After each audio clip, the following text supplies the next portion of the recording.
written in 1912, so it's copyright free. Oh, wow. That's all going to change tonight. I got my lawyer ready. Mm-hmm. Go ahead, Sean. You can sing the song for us. I don't know. I don't have a rhythm to it, Ace. Make it up. All right, I'll give you the original from 1912. I'm going to be very embarrassed, ain't I? I don't mind. By Al Jolson. You know Al Jolson? Huh. Well, he was really famous way back 70, 80 years ago. So here it is.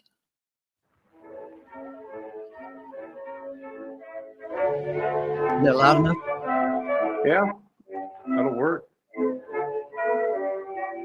Loud and clear.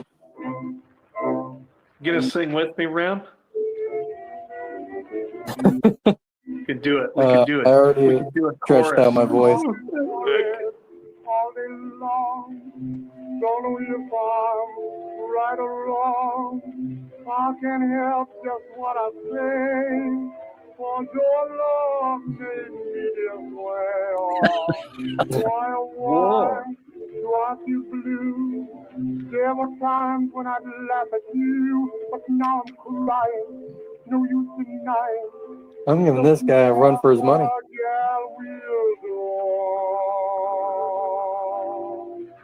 You made me love you. I didn't think you'd do it. I didn't think you'd do it. You made me want you. All the time you knew it.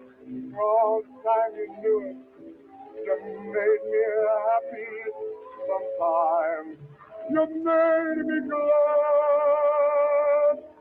But there were times, dear, oh, I felt so bad.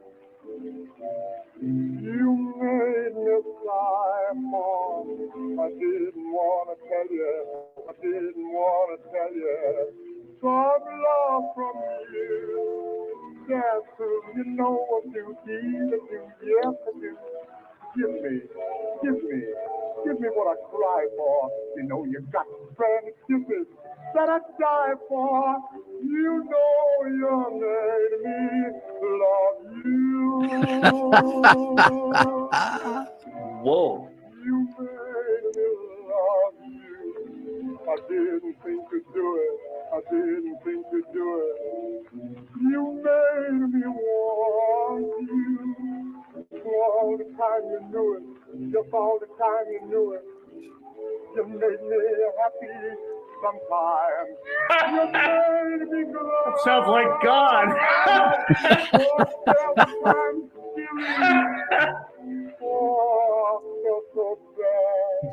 Oh shit. I don't think I can top this one. I didn't want to tell you. I didn't want to tell you. Some love from you. That's true. You know what you need to do. Yes, you do. Give me what I cry for. You know you got the brand of kisses that I die for. You know you made me love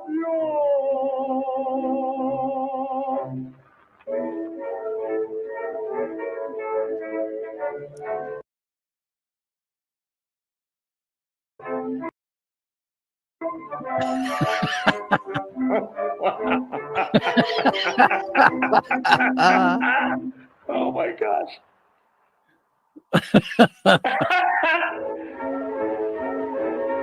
Okay, Mr. Jolson, knock it off.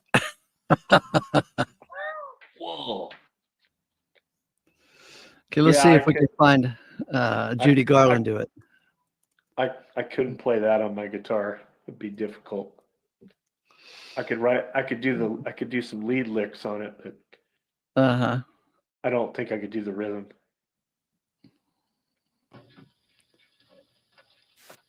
Let me have to find it. Man, look at that Judy Garland. Good. Was she? Mr. Gable, I am writing this to you, and I hope that you will read it so you'll know. My heart beats like a hammer, and I stutter and I stammer every time I see you at the picture show. I guess I'm just another fan of yours, and I thought I'd write and tell you so.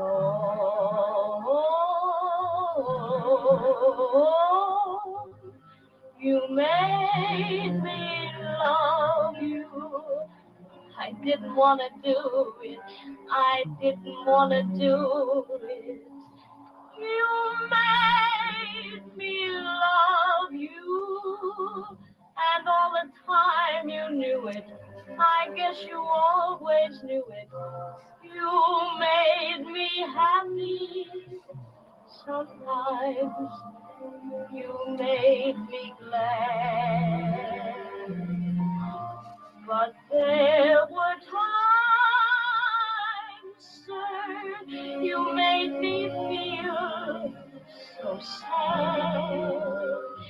You made me sigh, 'cause I didn't want to tell you. I didn't want to tell you. I think you're grand. That's true. Yes, I do. Indeed, I do. You know I do. I must tell you what I'm feeling. The very mention of your name sends my heart reeling. You know you made me love you.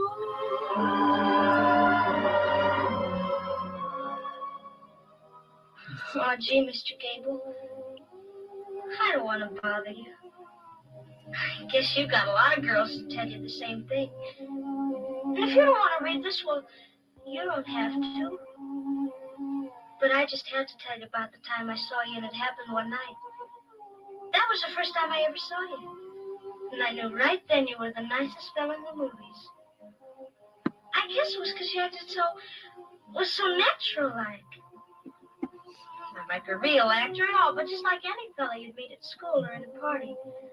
And then one time I saw you in a picture with Joan Crawford. And I had to cry a little. Because you loved her so much. And you couldn't have her. Not till the end of the picture, anyway. And then one time I saw you in person. You were making a personal appearance at the theater, and I was standing there when you got out of your car, and you almost knocked me down. Oh, but it wasn't your fault. No, I was in the way.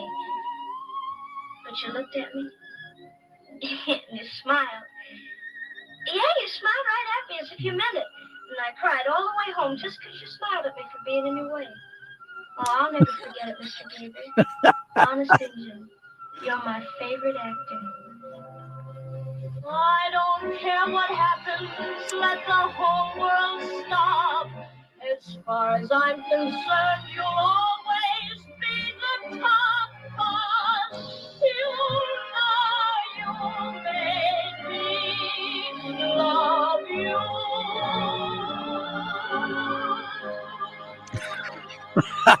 Aww.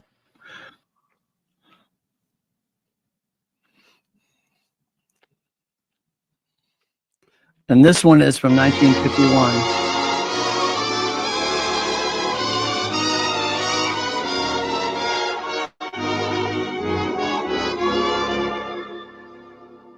You made me love you. I didn't want to do it. I didn't want to do it. You made me want you. And all the time you knew it. I guess you always knew it. You made me happy sometimes. You made me glad. But there were times, dear, you made me feel so bad. You made me cry 'cause I didn't want to tell you. I didn't want to tell you. I think you're grand. That's true. Yes, I do. Deed, I do. You know I do. I can't tell you what I'm feeling. The very mention of your name sends my heart reeling. You know you made me love you. Yes, it's true.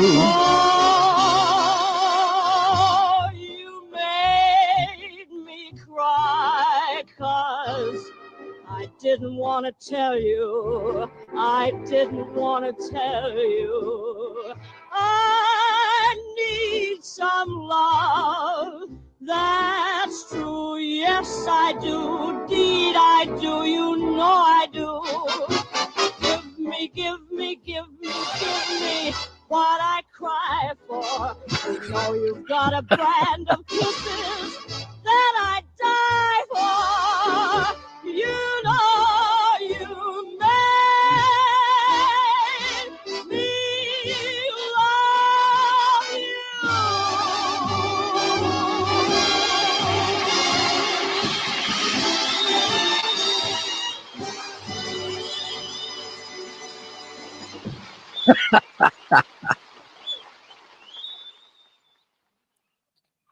Wow. Now you're ready to try it? I can't top that. You gave me the best ones up there. What's the name of the song, Ace? Because I want to make You made me love you. You made me I love didn't you. want to do it. It should be like a letter to God, really. It is, yeah. Yeah, big time.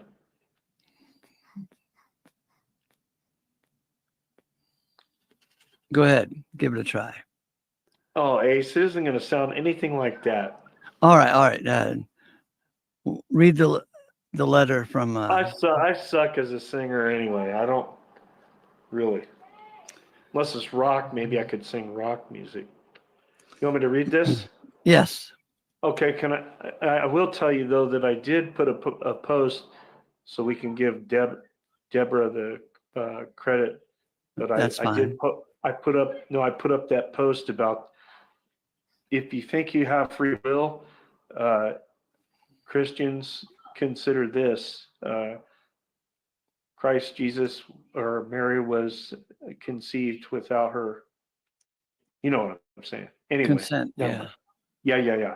So it'll be a cool post. Anyway. So yeah, I borrowed that from you, Deb. I'll pay you back when it's all said and done. Anyway, Eric, you want me to start at the beginning, the title? Yeah, go ahead. Eric and the Rapist God. Sunday, April 20th, 2025, 7:36 p.m. Letter from a sister. Recently, Eric, as known as Lionheart, was on Ace Theo's show talking about how if God forces us to do anything, then God is a rapist. I assume Eric used the word rape to describe God because it's the most disgusting and gross word anyone could use to label God. Are you trying to shock us, Eric? Well, it won't work.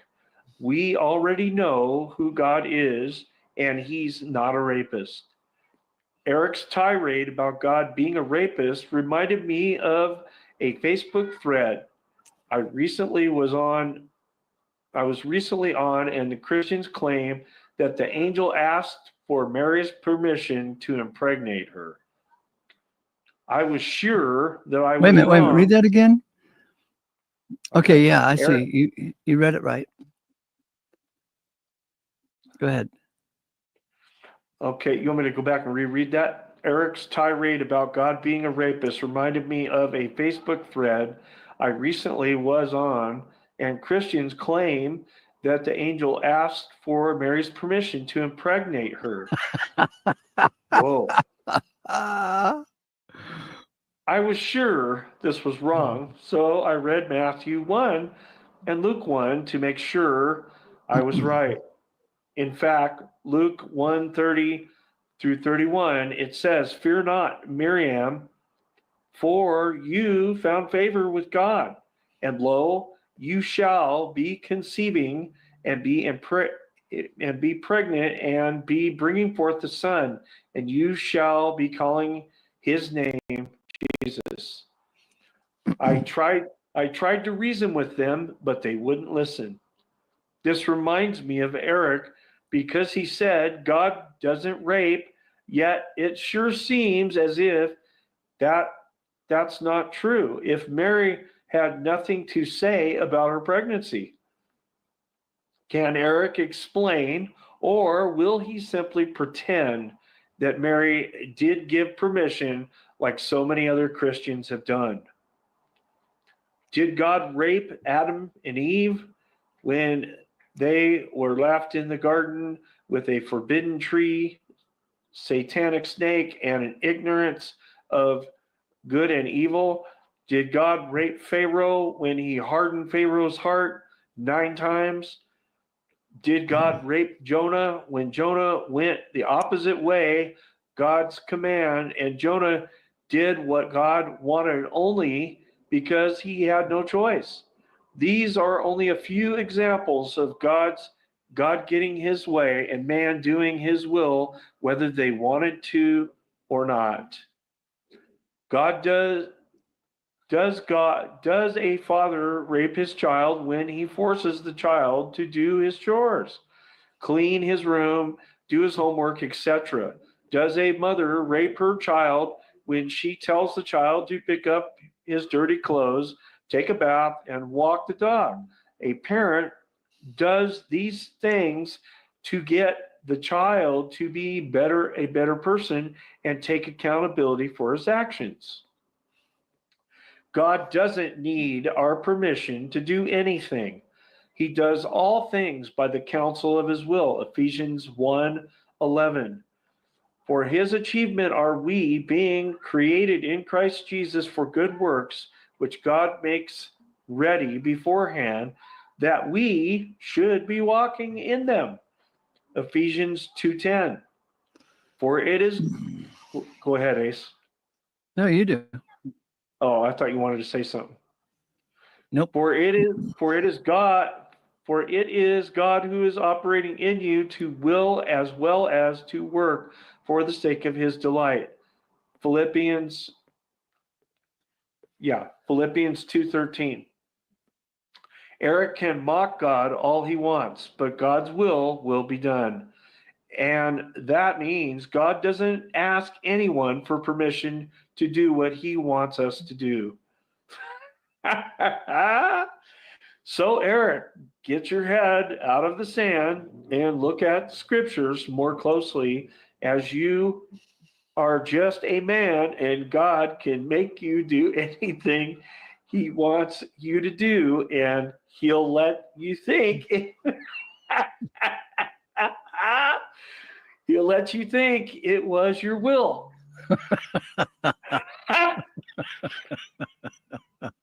Your heart is hard and you aren't repentant about the sovereignty of God. God doesn't rape anyone, and for you to say such a thing just shows what a shameless man you are. All right, now sing the song.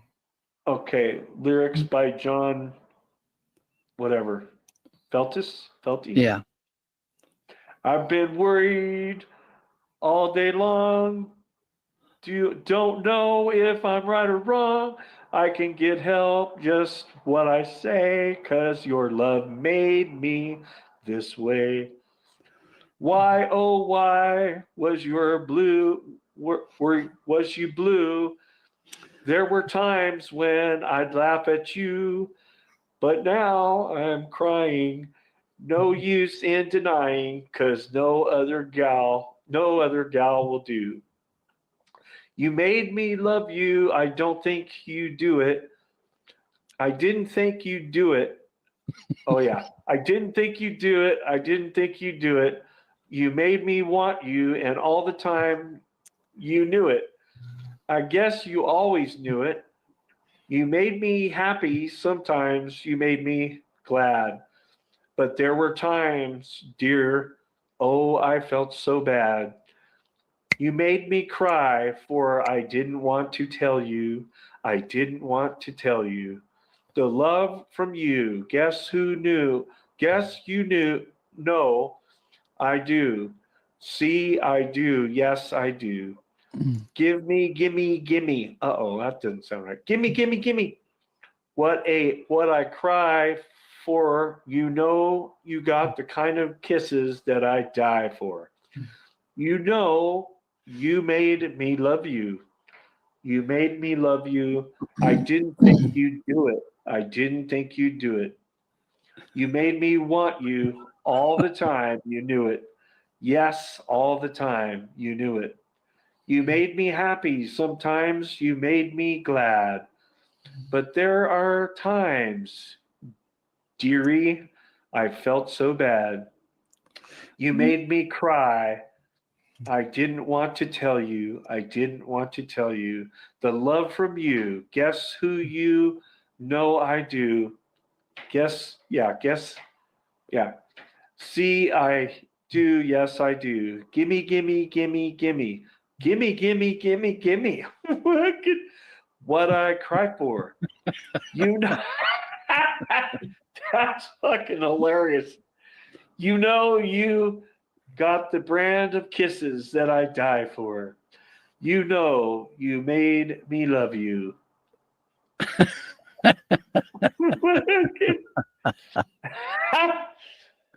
That was cute, Ace.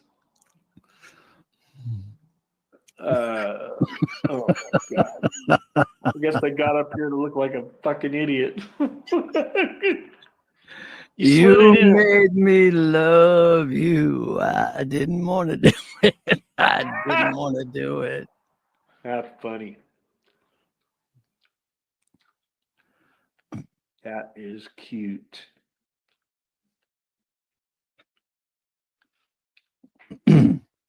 Oh, Catherine, you can come in and read the essay to us and comment on it and sing the song for us.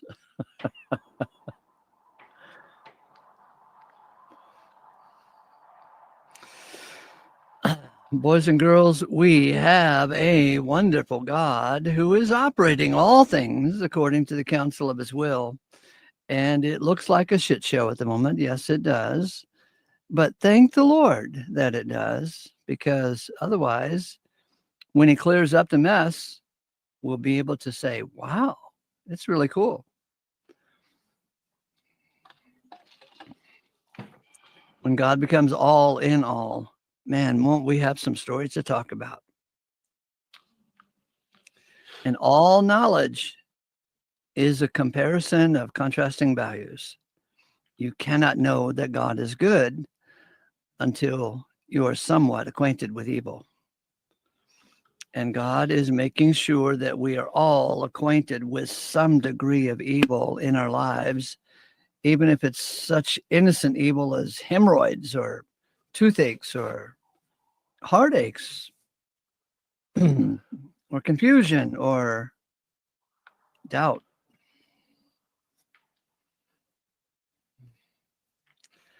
And if we have faith, it is a gift of God. Hey, Sugar Lips.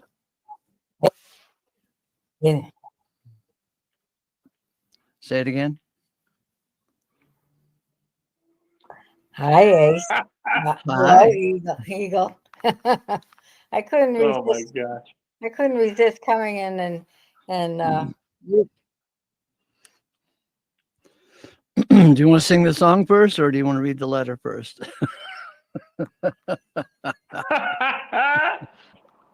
I want to read Deb's letter. Okay, good. I love it. Letter from a sister named Deborah. Recently, Eric, also known as Lionheart, was on Ace's show talking about how if God forces us to do anything, then God's a rapist.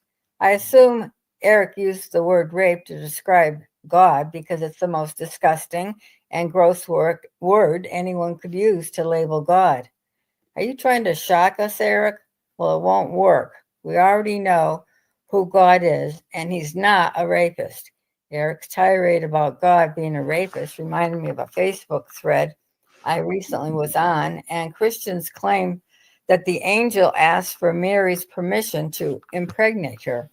I was sure this was wrong, so I read Matthew 1 and Luke 1 to make sure it was right.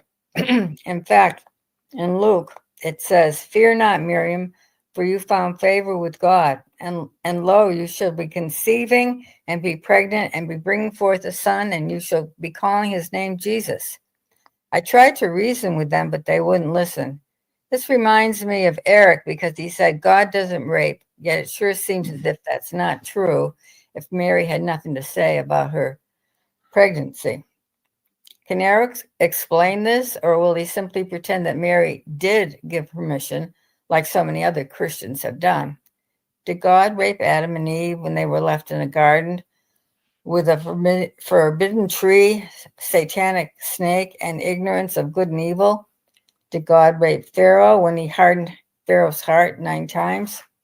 Did God rape Jonah when Jonah went the opposite way of God's command? And Jonah did.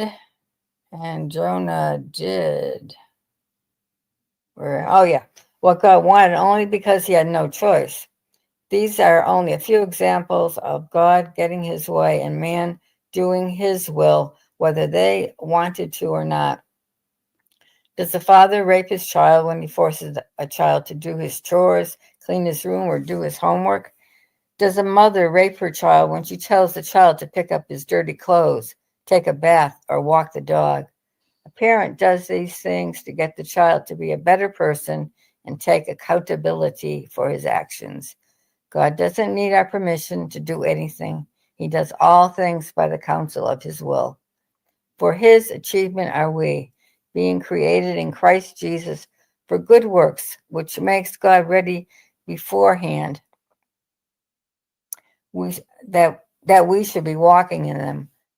For it is God who is operating in you to will as well as to work for the sake of his delight. Eric can mock God all he wants, but God's will be done. And that means God doesn't ask anyone for permission to do what he wants us to do. So Eric, get your head out of the sand and look at the scriptures more closely, as you are just a man and God can make you do anything he wants you to do, and he'll let you know that you think it was your will. Your heart is hard and you aren't repentant about the sovereignty of God. God doesn't rape anyone. And for you to say such a thing just shows what a shameless man you are. Yeah, that was great.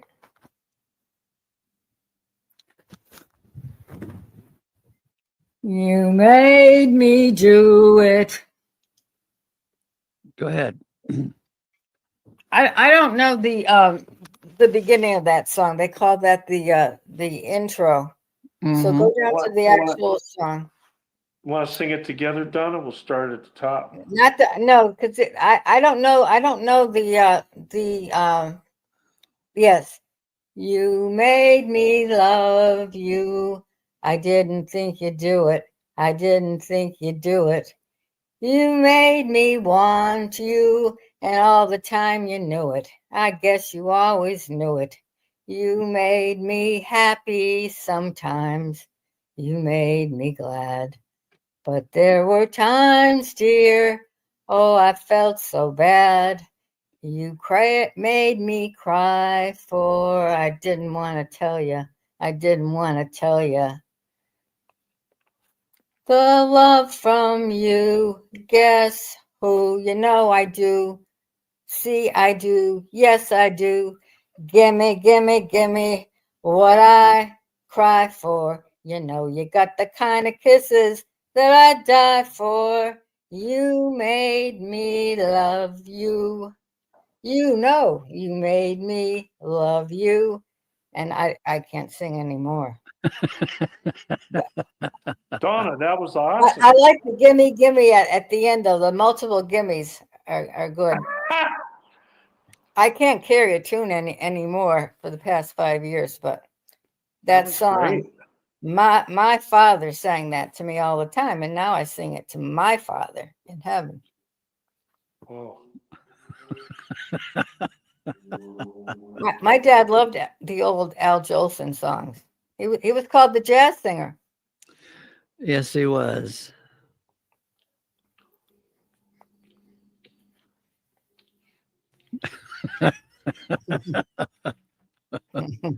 What a great little letter. I know. Hey, Ace, can we Yeah. ask Eric, when Eric comes in, can we ask him or one of the people from up the hallway if they could sing that song for us? Of course we can ask. I think it'd be cool. It'd be neat. Yeah, I'll bet JG isn't streaming this show.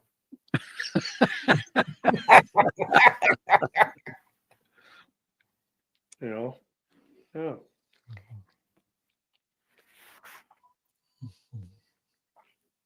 This is a great letter that Yeah. Deb wrote. Yeah. She did good.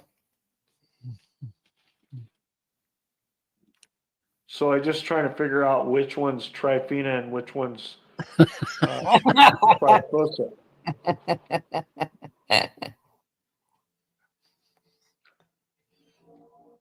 There are twin sisters in heaven. Well, not in heaven. They're dead, but we'll all be together. Yeah.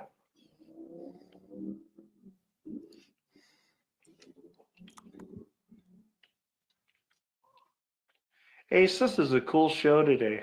I love this. Not bad to end Judas Week with a song to God. I know. I'm glad to see that you were going to put on a show tonight. I would have been in bed by now, otherwise.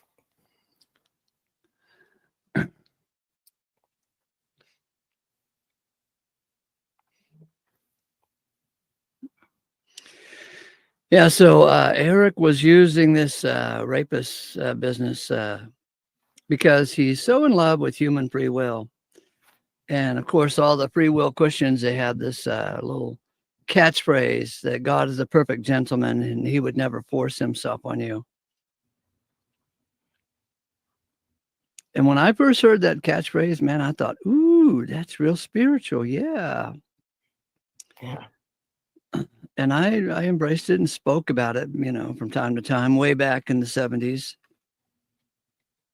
But if you're listening, boys and girls over on Eric's Hangouts, the word God means force.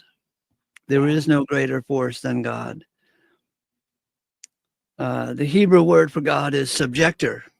There's a lot of force in the very word subjector. The Greek word for God is placer. There's a lot of force in placing. God places us exactly where he wants us at the very moment he wants us there. He subjects us.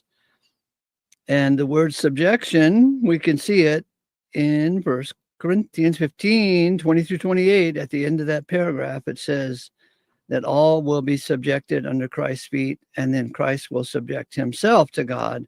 A lot of subjection going on there. And then God will be all in all. After the very force of God brings all of this about, the great subjector subjecting all.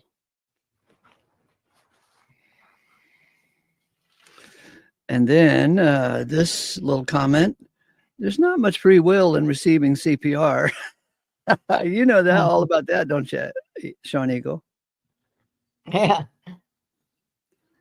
You fell asleep. Sean Eagle fell asleep again. Use your words. You there? Can you hear me? Yeah. Read the call out. Okay. Yes, No, I can. Read the call I was out. sending I got a picture from MZ, and it had an eagle thing, like an eagle card. The little kid, I guess, at the little game thing was drawing animal cards, and he drew the eagle, and so it was just kind of funny. It was cute. But anyway, Martin sent me a picture with him and Gabe and stuff together. It was kind of cool. So I was just responding to it. Sorry. You want me to read this? The call out. Not much Yeah. free will in receiving CPR. Yeah, that's a fact. Fuck. Yeah. Did you have any free will say about you receiving CPR? No, not even. No. I still say, God, why did you make me thus? You know, I got to be honest. You know, Mm-hmm.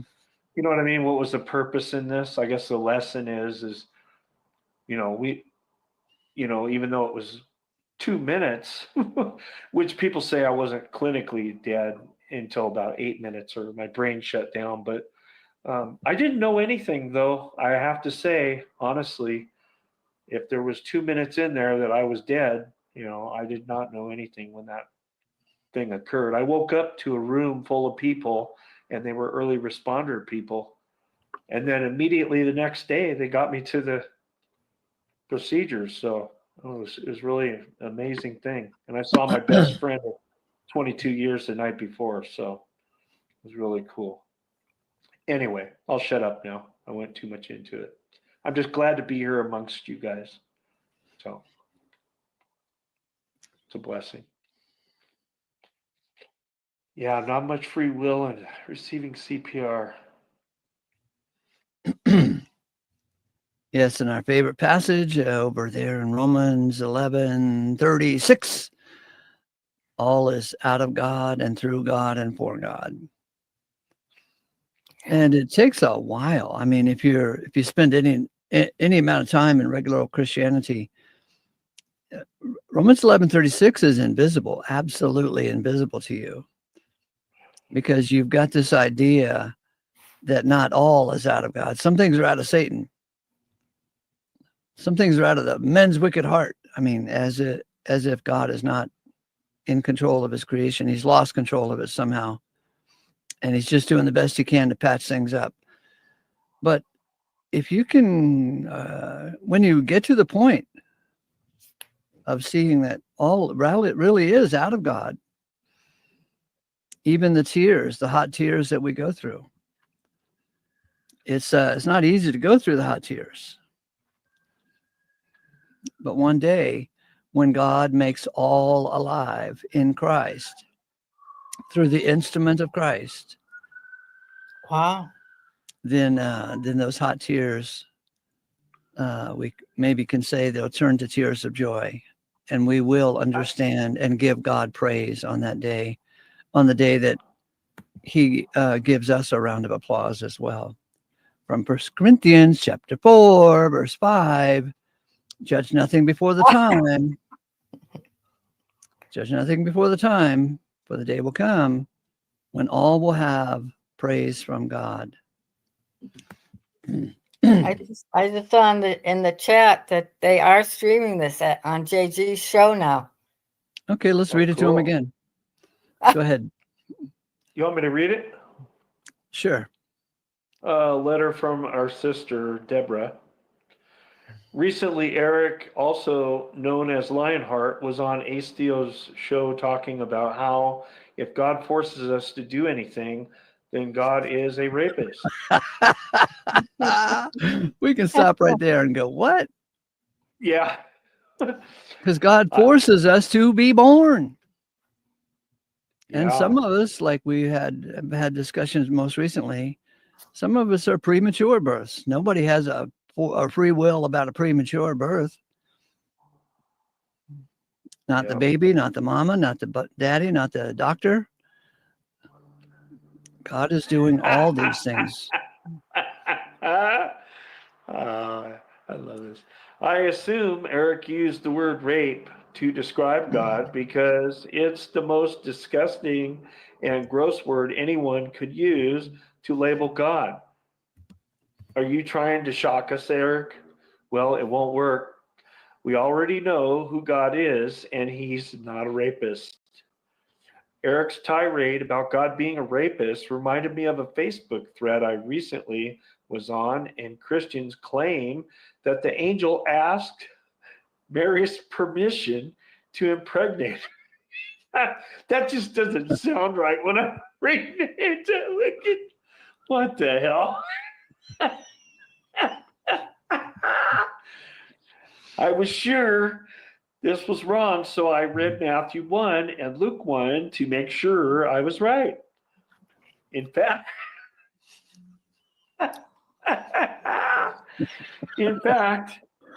in Luke 1:331, it says, "Fear not, Miriam, for you found favor with God. And to you shall be conceiving and be pregnant and be bringing forth a son, and you shall be calling his name Jesus." I tried to reason with them, but they wouldn't listen. This reminds me of Eric because he said God doesn't rape, yet it sure seems as if that's not true if Mary had nothing to say about her pregnancy. Can Eric explain this, or will he simply pretend that Mary did give permission like so many other Christians have done? Did God rape Adam and Eve when they were left in the garden with a forbidden tree, satanic snake, and the ignorance of good and evil? Did God rape Pharaoh when he hardened Pharaoh's heart 9 times? Did God rape Jonah when Jonah went the opposite way of God's command and Jonah did what God wanted only because he had no choice? These are only a few examples of God getting his way and man doing his will, whether they wanted it to or not. Does a father rape his child when he forces the child to do his chores, clean his room, do his homework, etc.? Does the mother rape her child when she tells the child to pick up his dirty clothes, take a bath, or walk the dog? A parent does these things to get the child to be a better person and take accountability for his actions. God doesn't need our permission to do anything. He does all things by the counsel of his will. Ephesians 1:11.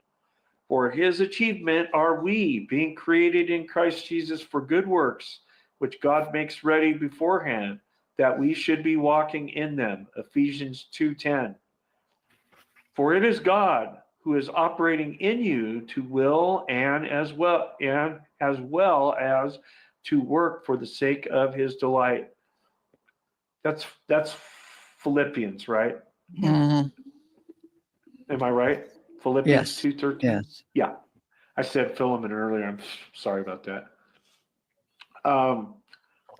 Eric can mock God all he wants, but God will be done, and that means God's. Oh, hang on, let me fix that. Eric can mock God all he wants, but God's will be done. Okay. And that means God doesn't ask anyone for permission to do what he wants us to do. So, Eric, get your head out of the sand and look at the scriptures more closely. As you are just a man, and God can make you do anything he wants you to do. And he'll let you think it was your will. Your heart is hard and you aren't repentant about the sovereignty of God. God doesn't rape anyone.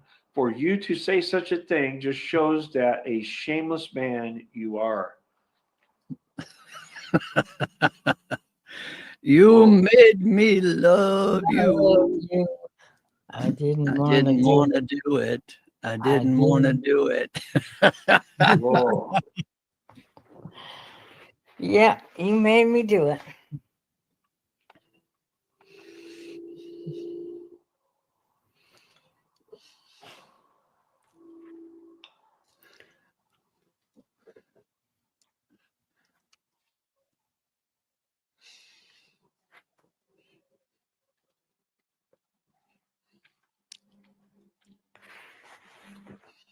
Well, sir.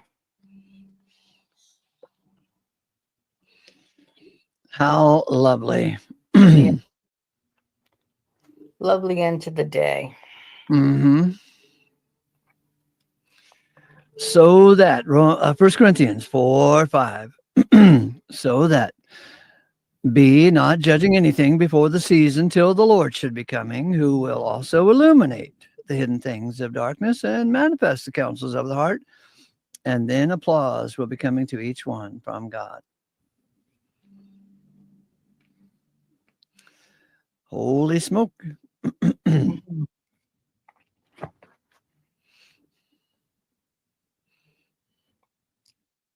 Well, good night, everybody. I think I'm gonna. Good night. Goodbye. Good night.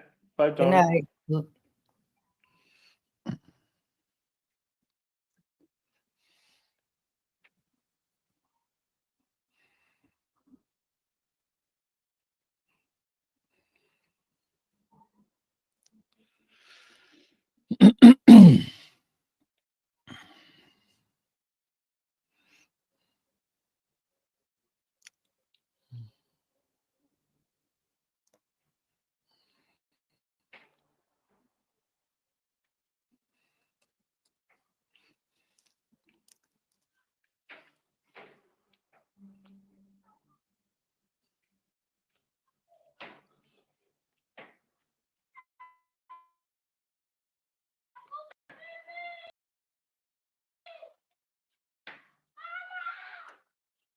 Is that a cat?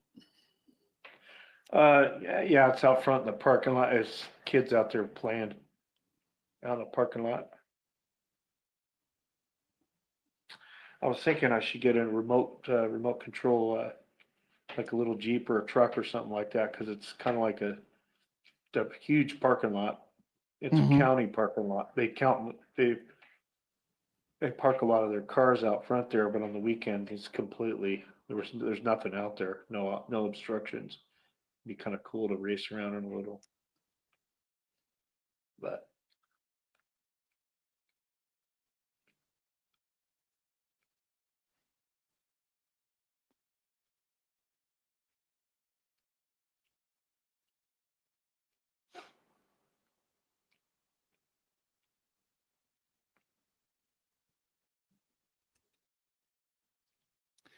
Seeing that out of him and through him and for him is all. To him be the glory for the eons of the eons. No, just for the eons. Yeah.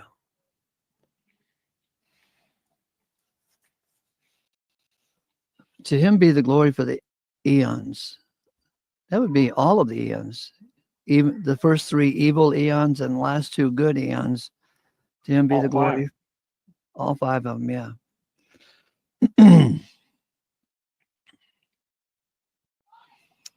Thanks, Taylor, for coming by. Good night, Gracie.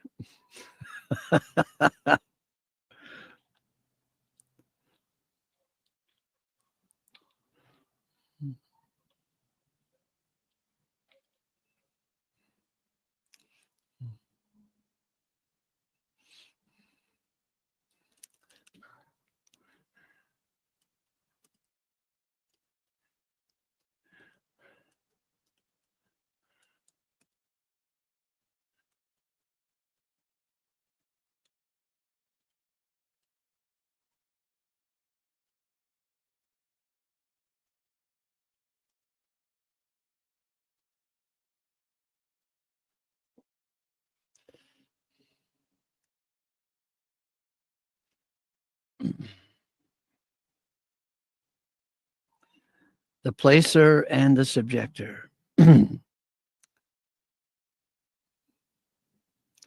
All is out of the placer, and all is through the placer, and all is for the placer.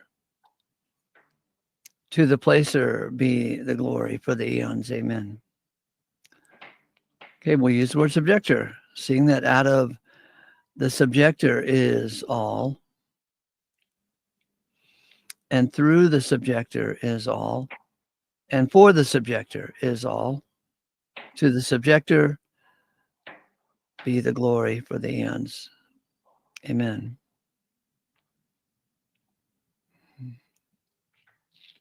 Author and finisher. Yeah, of our faith. Of all things. He's the author of all things and the finisher of all things.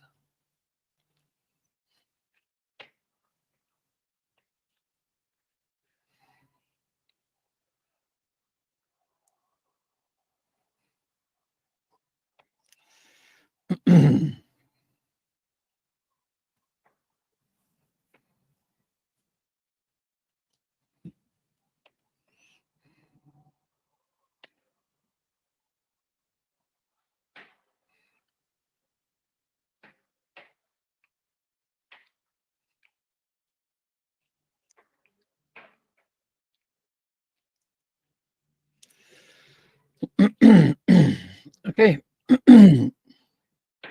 Exit stage right. Thanks, boys and girls, for stopping by. Give me a thumbs up, leave comments. Oh, I'll put in the after show link so we can come in and have some more fun. Until we meet again.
that's all. Justice is but a summary word for all of the actions that are taking place in the courtroom. The only thing that exists are the particular decisions, and justice is but a summary word for those decisions. I think it's a rather implausible theory. Take the question. Myself. I like to talk about these things. I'll get off on it for just a minute. Let's watch what happens.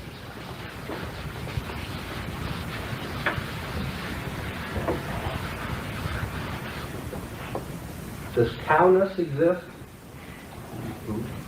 Cowness? Let's say you're a nominalist. Nah, cow is but a name. That's all. Okay. Well, only particular cows exist then, right? Right. So we look out in the field and there we find Betsy. Okay. And Buttons. Elsie. Oh, okay. And Elsie. And Carnation. If I wanted to change my illustration to milk companies or something. Contented. Contented? Okay, contented is out there too. No, we won't go any further. Okay, here we have 4 cows, right? Betsy, Buttons, Elsie, and Contented. Somebody says, but what are those? What is Betsy? And what is Buttons? Somebody says, well, they're particular cows.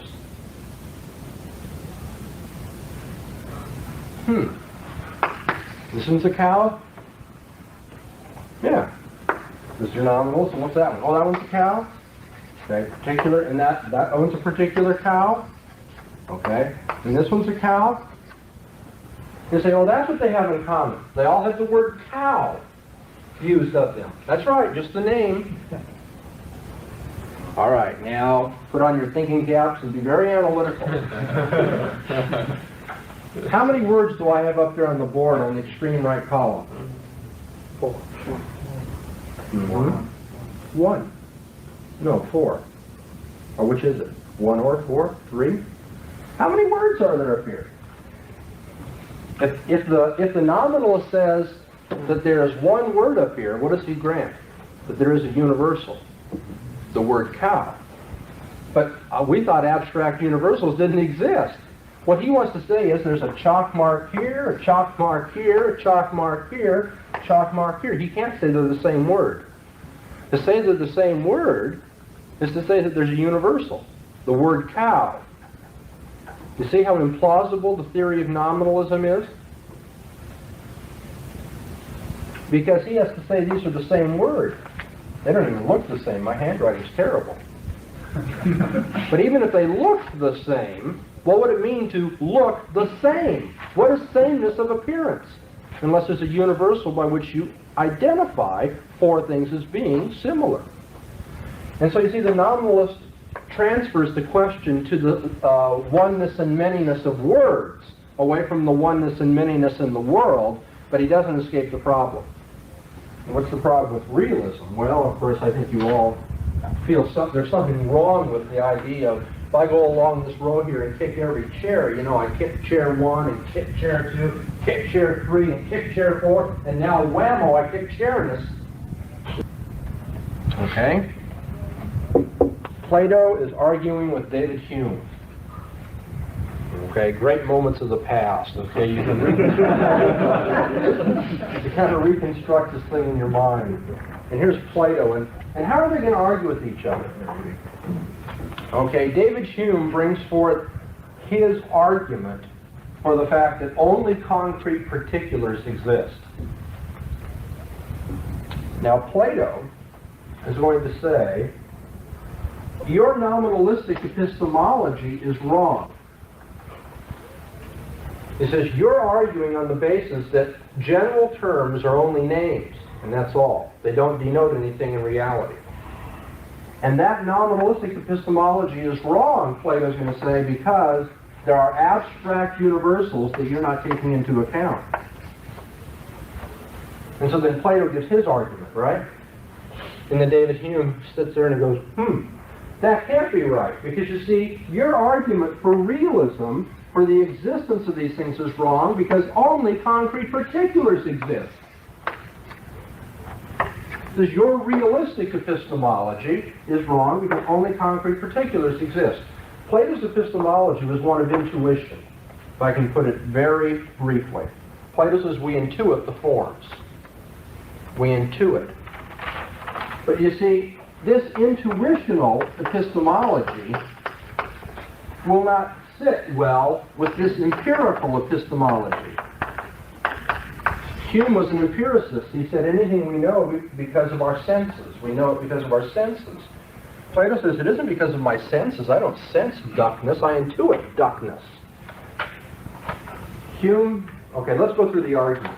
Plato says, I have intuited the form of duckness.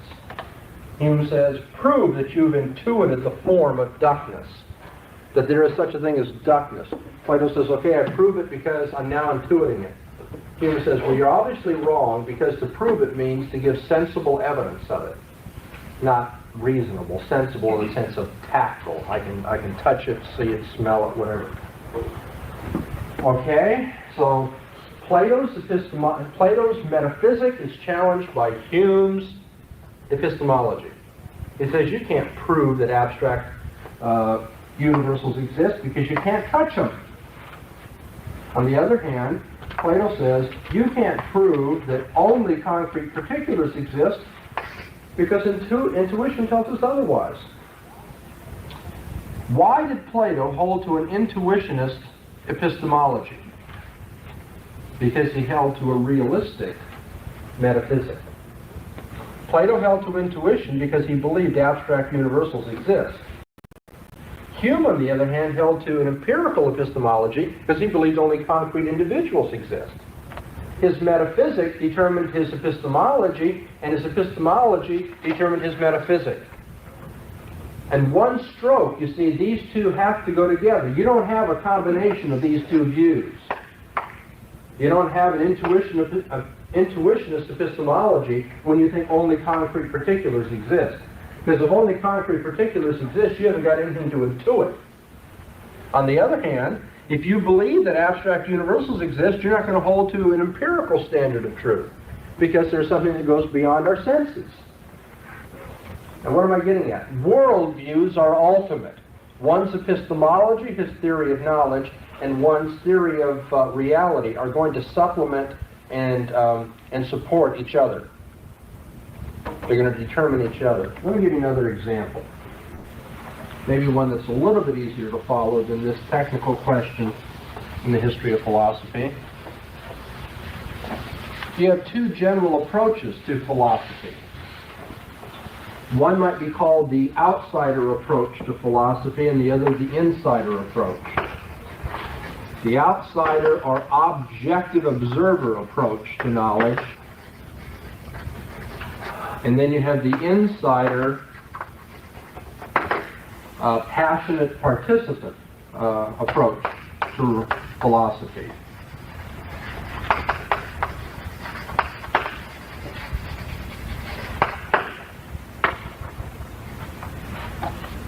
Okay. Now, on the one hand, you will find in the spectator approach, the idea of an objective observer, the stress on being distant from your subject, being neutral about it, being a witness from outside, so that you can gain knowledge about it. We're going to be very, if you will, technical and scientific and neutral and objective and emotionless. Let's, it's the old thing in the movies, right? Let's be scientific about this, right? Put your feelings aside and let's just be very hard-nosed and get down to the facts. Okay, so now we're going to get knowledge about some subject. The emphasis is on knowledge about it. I'm out here as an observer and I'm kind of casing the situation. That atomic formula does this, and this biological reaction. I'm doing it as an observer. Very objective and neutral and distant. Spectator approach. And that would be, somebody like Plato or logical positivism today. idea is we have to get something apart from us as subjects. Knowledge can't be subjective. It's got to be objective. Plato said it's in the heavens. It's in the realm of eternals and universals, the forms, duckness. You know, I look at these little ducklings in the pond, and there's something really strange about that, and I can't be sure. But of duckness, there's no question. It doesn't move around. It doesn't get fuzzy. It doesn't get ambiguous. It's objective and plain. Or logical positivism says you want to know things for sure, you have to know them in terms of what is an absolute experience of it. Redness, roundness, here, now. That's an apple. Okay? Very objective about it. But on the other side, you get the insider, passionate participant approach to reality. So you have like Kierkegaard, who says that he doesn't want to be an impartial judge about truth. He doesn't want to trample upon the modes of experience. He is motivated by a subjective commitment to truth.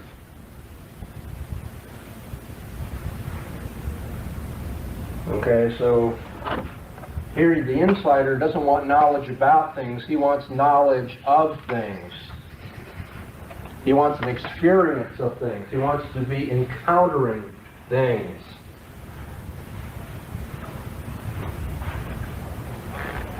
Okay, on the outsider, objective observer, knowledge about things approach, you're going to get an increasing distrust of reason. I'm sorry, scratch that. Increasing distrust of feeling in favor of reason. Confidence in formal proof, like Descartes. Give me a syllogism. Give me something that is demonstrative, that follows mathematical certainty. Okay, the objective outsider wants to see more and more to get away from feeling and to trust his reason. On the other hand, the insider or passionate participant approach to philosophy shows an increasing derogation of reason. This reason, you see, is always distorting. Reason and analysis distort and falsify what experience really is. And you know what it is to go to the dentist and feel pain? Now, read an account of going to the dentist and feeling pain. What a difference, man. There's something distorted about that. Reading about it and experiencing it are really different. There's something unreal about reading about the pain of a dentist chair. Something very real about feeling the pain in the chair. Okay, so the passionate observer, the passionate participant says, I don't care how you describe it, it's how it feels that counts. Okay? Here the emphasis is upon cold analytical reason. Derogation of feelings, they're subjective. They're unreliable. They're relativistic. They're changing all the time. Here the person says, yeah, but reason is distorting. It doesn't really get down to the real nitty-gritty of life. The important thing is how we feel about things. So emphasis upon reason, emphasis upon feeling. Yes, sir. There was an advertisement in my home paper last year by a Unitarian church. In big bold letters, they were trying to get people to come, and their come on was, nobody's going to tell you what to think, just feel. Oh, yeah. It feels good, it's right. Yes, sir. That's what you call the ultimate passionate participant approach to religion. Okay, now let's say we get this Unitarian pastor, if it's fair to call them pastors, in the same room with a cold analytical philosopher. And they're going to resolve their philosophical differences, right? Now what's going to happen if they try to resolve their philosophical differences? Okay, here's the cold analytical philosopher who says, you know what's wrong with your approach to life, Mr. Feeling-oriented preacher? Premise 1, premise 2, ergo, you're wrong. Okay? Has nothing to do with my feelings about it. I may like you as a man, but the fact of the matter is your philosophy stinks. And here's why. 1, 2, 3, boom, boom, boom, fact, you're out. Okay, and then the Unitarian fellow, or the Kierkegaardian, if you will, stands up and with his passionate participant, he says, yeah, what does that have to do with life, those marks up there on a blackboard? Now I want you to tell me, you people out there in the audience, how many of you have been in a dentist chair, huh? Okay. The philosopher's over here going, oh, this guy's appealing to feeling. How wrong could he be? Whereas the other fellow's going, that guy's appealing to cold logic. How wrong could he be? How are they ever going to get these two together? You see, their view of life and the way they argue about life is going to be completely different. Their standards and their conclusions are different. The one guy says, life is to be approached objectively as an observer. The other says, no, life is to be approached as somebody who wants to be part of the game and participate. And there the twain shall meet. To argue with each other, they're going to have to change their worldviews. Because as long as their worldviews stay the same, the way they argue is going to be different as well. They'll never be able to convince each other because it's not a matter of having done your homework wrong. It isn't as though the philosopher says, now listen, Mr. Feeling-oriented, if you'll go home and just, recheck your homework, you'll see that I was right and you were wrong. That isn't the problem. The problem is they have different conceptions of the kind of homework they should be doing. The one guy says, now look, don't go home and read a book. Go home and get involved in life. Play with your children. Get out in the political world. Turn on the TV. The other guy says, nah, don't worry about what, really makes you feel good or bad. You gotta get down the facts. Get out an encyclopedia. Pull out a book of logic. Start, working things out on paper. They're never going to be able to convince each other because their approach to life dictates different ways of arguing, and different ways of arguing are going to lead to different conclusions about life. Their metaphysic, their view of the world, and their epistemology, their view of knowledge, are determined by each other. And not one before the other. They come, if you will, in one stroke. And now that's what I'm getting at when I said worldviews are ultimate. Now, before we run out of time today, I want to go back and just review what we've done this week. This week has been calculated in my notes as a way of preparing you for the particular issues that are going to arise now in the philosophy of religion that we're going to be taking up week by week. This is our orientation, not just to the class, but orientation to the way we should be thinking as Christians. First of all, why should we study philosophy? That's your turn to answer. Why should we study philosophy? To defend the faith. What's that? For the defense of the faith. Yeah. Okay, so we can defend the faith. Why else? And treasure truth. So we can preserve truth, the treasure of truth that Christ has, that we're going to lose. Critical discernment. That we can have critical discernment for the sake of seeing which philosophies lead away from Christ and which are honoring to Christ. Very good. Okay, what is philosophy?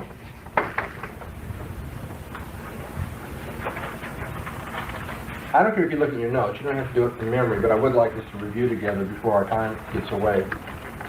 What is philosophy? You know why you should study it. What are you studying? It's a systematic study of nature. Systematic study of Nature. Nature. That's metaphysics. Okay. What's another? We're on the branches of philosophy. Let's finish that. A study of reality. Love of knowledge. Knowledge, a study of what is knowledge and truth. Epistemology. And ethics. And ethics. Human behavior or conduct. Okay, those are the branches of philosophy. What is philosophical study? What do you do when you do philosophy? Remember I said there's kind of, there's a double task in philosophy. Critical task and constructive task. Ah, right, okay. What's the critical task? Anybody? Seeking clear thinking by analyzing arguments and examining ultimate presuppositions. Okay, what is it that makes this person say what he's saying? Okay, analyzing it, being critical about it. Okay, and then what the second task is constructive, and what is that? Are we just always breaking down, looking at arguments, trying to get, down to the nitty-gritty of what motivates and justifies this point of view? No, we're doing something constructive too, not just critical. What else? Good. Somebody said it over here, but I didn't know. Unifying. That's right. You're trying to get a unified and overall world and life view. Trying to bring together what is true in the sciences, what is true in art, what is true in religion, what is true in this, bring it all together in one coherent view of our world and our lives. Okay, and then we've already gone through the three tasks, or the three areas, metaphysics, epistemology, and ethics. So then We know why, we know what, and then I said there's a kind of a twofold approach. There's a twofold philosophy.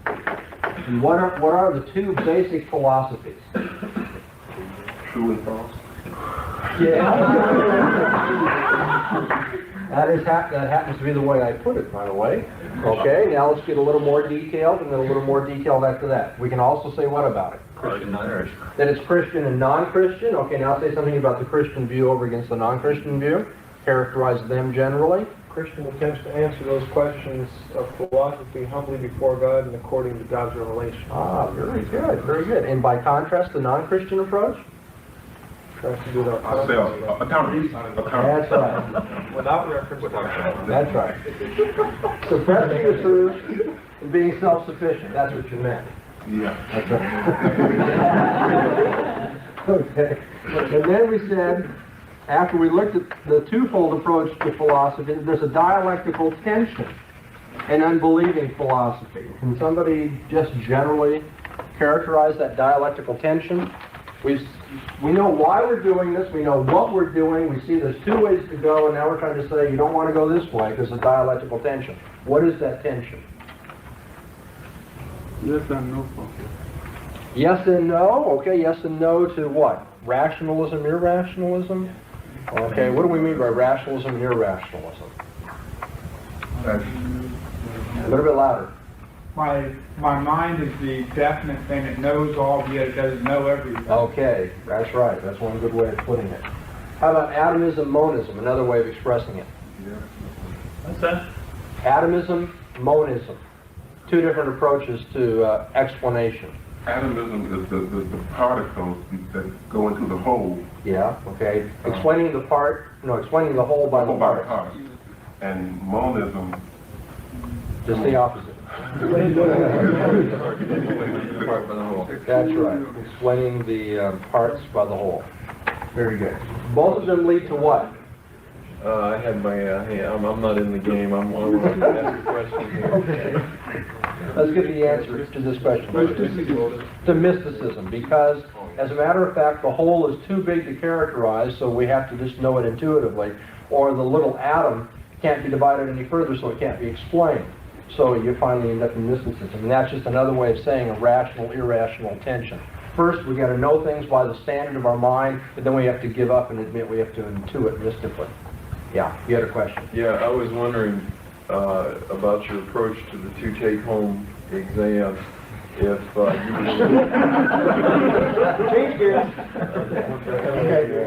this is gonna help me study. Obviously, I was wondering if you were going to give us the questions beforehand, or if these were going to be probably questions after the atomistic motif. You know, after one small part of the whole material.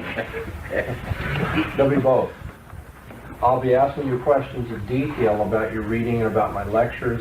That doesn't mean picky, legalistic, nasty detail. What was the third sentence I spoke?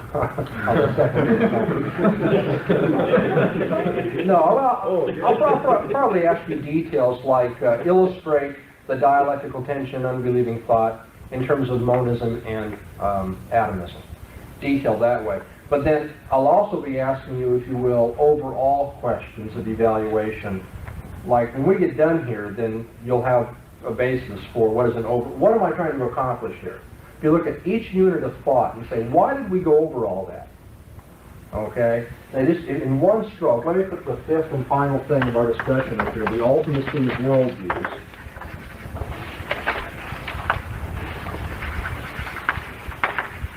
What was I getting at here? That one begins his philosophy with a general perspective on life, a world and life view. He doesn't begin first with some cold epistemological standard by which he then decides what's real. Nor does he begin dogmatically with, I know what's real, and then I'm going to tell you what epistemology goes with it. You have these two working together. Well, why did you leave ethics out of that?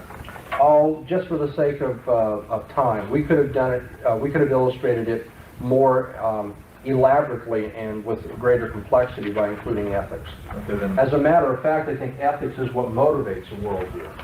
It's the ethics of trying to get away from God that makes people believe that only concrete particulars exist. Therefore, since I can't touch God, there must not be a God. And so yeah, I could have illustrated it further with ethics, but it was only for simplicity that I didn't.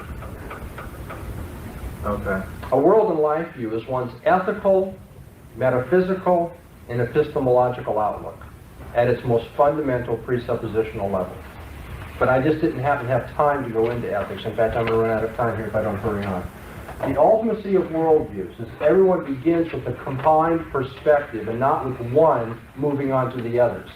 Now, on upper levels of thought, more sophisticated thought, you have refining going from metaphysics to epistemology. You kind of have this adjusting or cybernetic thing. You know, your philosophy is moving from one to the other and doing fine-tuning. But most ultimately, somebody begins like with a Platonic approach to life, or with a Humean approach to life, or a Kierkegaardian approach to life. And that includes fundamentally a basic view of truth, or knowledge, a basic view of reality, and a basic view of human conduct. So the ultimacy of worldviews. Now let's put this thing all together. I mean, what is the conclusion of this? Why are we studying it? What we're studying is a twofold approach. One of them has a dialectical tension in it, and there's this ultimacy of worldviews. Well, overall, what I'm trying to get you to do is to see that when you're doing philosophy as a Christian, let me put it another way, that when we do philosophy, there's a distinctive Christian way to do philosophy. There's a distinctively Christian way to do philosophy. There's a Christian world and life view, and there is a multiplicity of non-Christian world and life views. And each of these is ultimate. There is an ultimate metaphysic, ethic, and epistemology in each one. And these two are in antithesis to each other. In principle, remember, I said up here, the two in principle are at deadly odds with each other. In practice, because of the inconsistency of the unbeliever, it doesn't work out that way. But in principle, there's this twofold ultimate worldviews that are in tension. And this one is impossible because of the dialectical tension in it. So this gets us back to why we're studying this, so we might be better able to defend the faith once delivered unto the saints. Unless I miss my bet, and I'm not a betting man, you probably have not got this in Sunday school anywhere.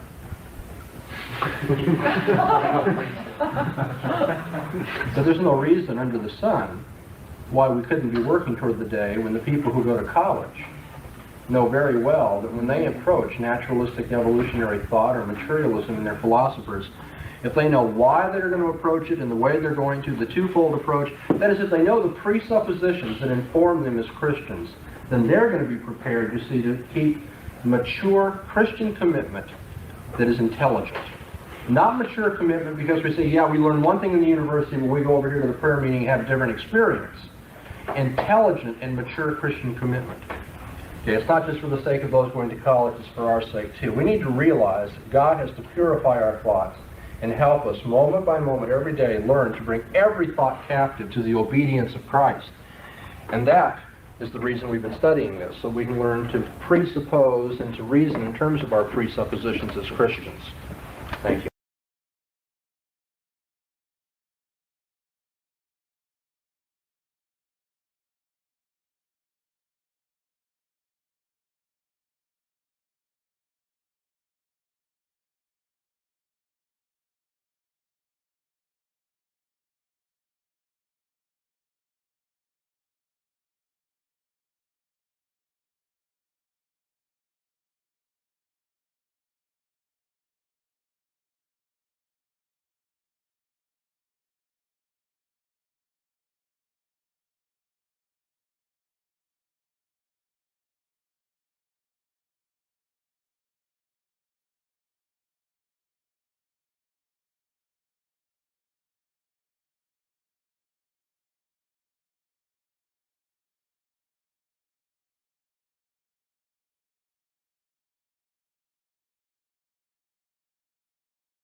right. The ontological argument has roots in philosophers such as Parmenides, Plato, and Augustine.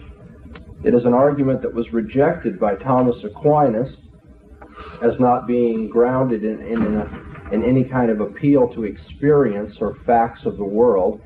And it has been rejected by Immanuel Kant because it depends upon the false notion that existence is a separate predicate. We'll be coming back to that. It's been accepted in various revised forms, however, by the continental rationalists like Descartes and Leibniz. The idealists of the late 19th and early 20th centuries often accepted the argument, and some recent apologists have accepted the argument, you'll find in reading through evangelical literature. And then there are also some linguistic analytical philosophers that have accepted the argument, such as Norman Malcolm and Alvin Plantinga.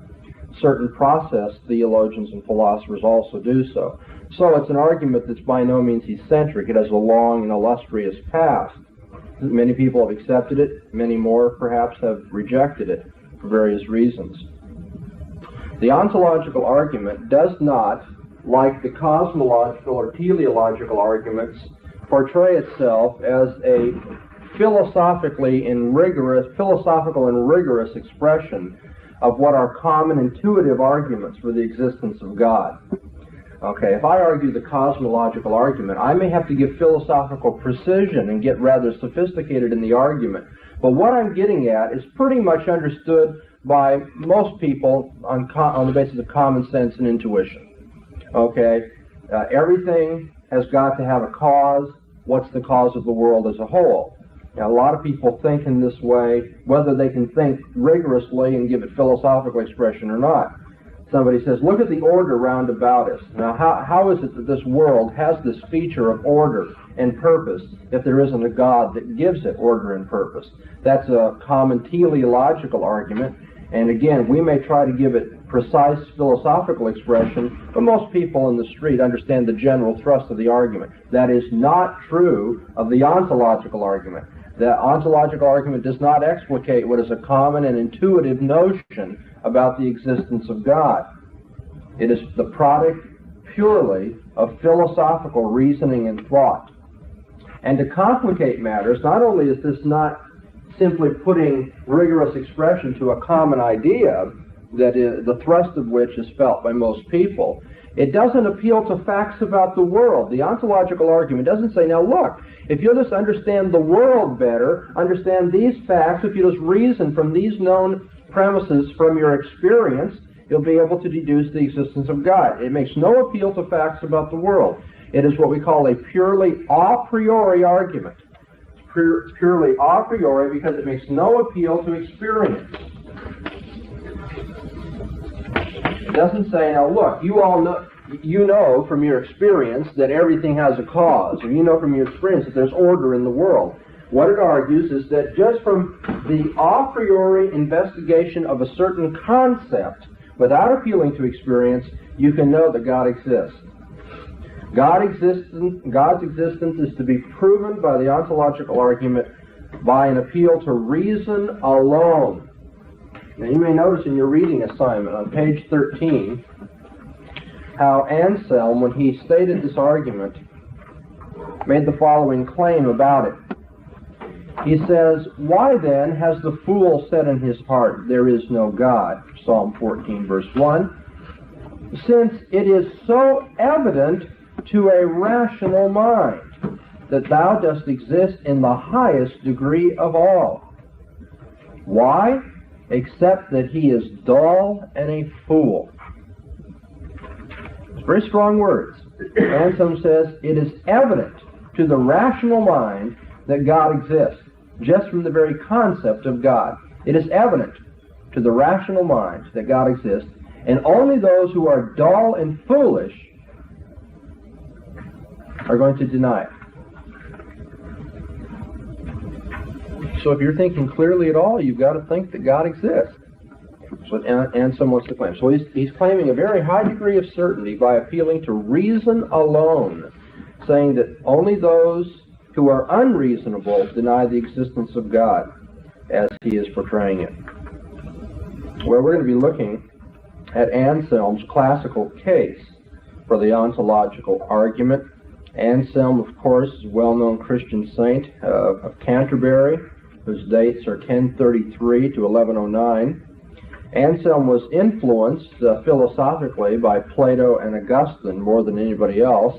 In fact, he was often called through church history the second Augustine. He was so influenced by him. Anselm adopted the Augustinian slogan, "I believe in order that I might understand." And by that, he seems to have meant that faith preceded reasoning when it came to divine matters. One first believed what God said, and then one was to reason about it.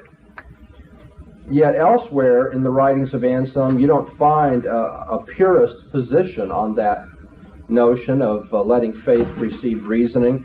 In his book, Cur Deus Homo, that is, Why the God-Man, one of the earliest and lengthiest explications of the satisfaction view of the crucifixion and atonement, he says, somewhat rationalistically, leaving Christ out of view as if nothing had ever been known of him, this book proves by absolute reasons the impossibility that any man should be saved without him. Now, although it turns out he smuggles in a lot of biblical premises, his attempt here is to be utterly rationalistic. Let's just leave out everything that God tells us, and let's just reason on the basis of our common understanding. That doesn't seem to fit in with his earlier slogan, "I believe in order to understand." I first have faith, and then reason helps me to understand my faith better. Then also in his monologium,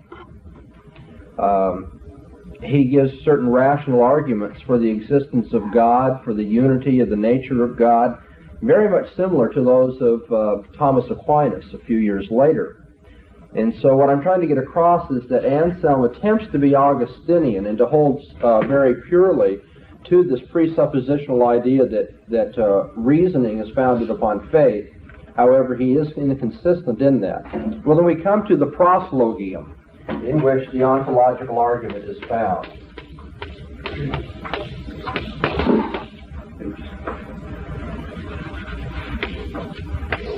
The proslogium is the discourse in which Anselm argues for the existence of God according to the ontological argument. This argument begins with the conception of God as all perfect.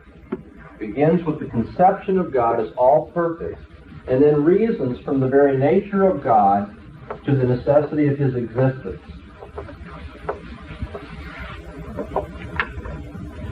Okay, we begin with a conception. Anselm says if you understand what God is in terms of our conception of God, then necessarily you can deduce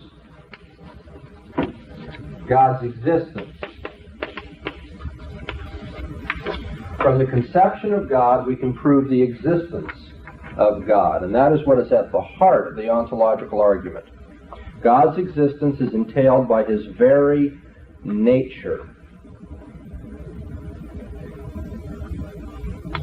The argument, I'm going to put the argument to you a few ways, just so you kind of get the idea. In its most simple form, in the simplest way you can understand this, Anselm says, God is perfect.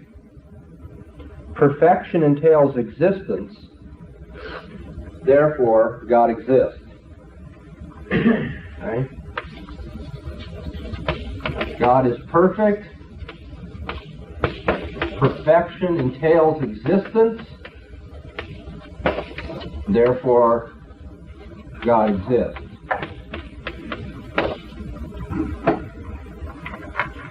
Now that's one way of putting it, very simple. Let me put it another way now, a little more complicated, and then I'll state it another way, a little more at length. He formulates his argument in this way: God is that than which no greater can be conceived. By the way, that very convoluted syntax is what makes your reading so difficult in Anselm. I'm sure many of you had to look at the sentences over and over and over again, because you see he gets the comparison up there early in the sentence, and it's very, very difficult to read. But nevertheless, God is that than which no greater can be conceived. God can be conceived but there's nothing greater that can be conceived. So he is that than which none greater can be conceived. He is the highest conceivable.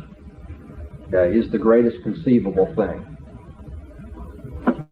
than that which none greater can be conceived. Okay, that's the nature of God. That's the conception of God that we have.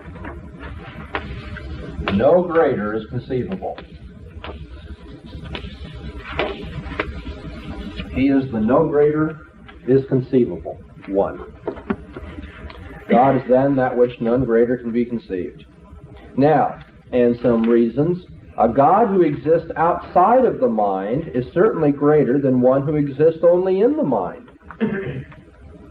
Okay, if God is that which no greater is conceivable, then what is greater? Something that exists in the mind alone, or something that exists in the mind as well as outside of the mind? Which is greater? A mere idea in the mind, or something that actually exists outside of the mind? Well, obviously, something which exists outside of the mind is greater than that which exists only in the mind. Thus, if God existed only in the mind, a greater than God could be conceived, namely, one existing outside the mind. So if God exists only in the mind, he is not that than which none greater can be conceived, because we can conceive of something greater than something existing only in the mind. And that's impossible by the very nature of the case. Therefore, God exists outside the mind.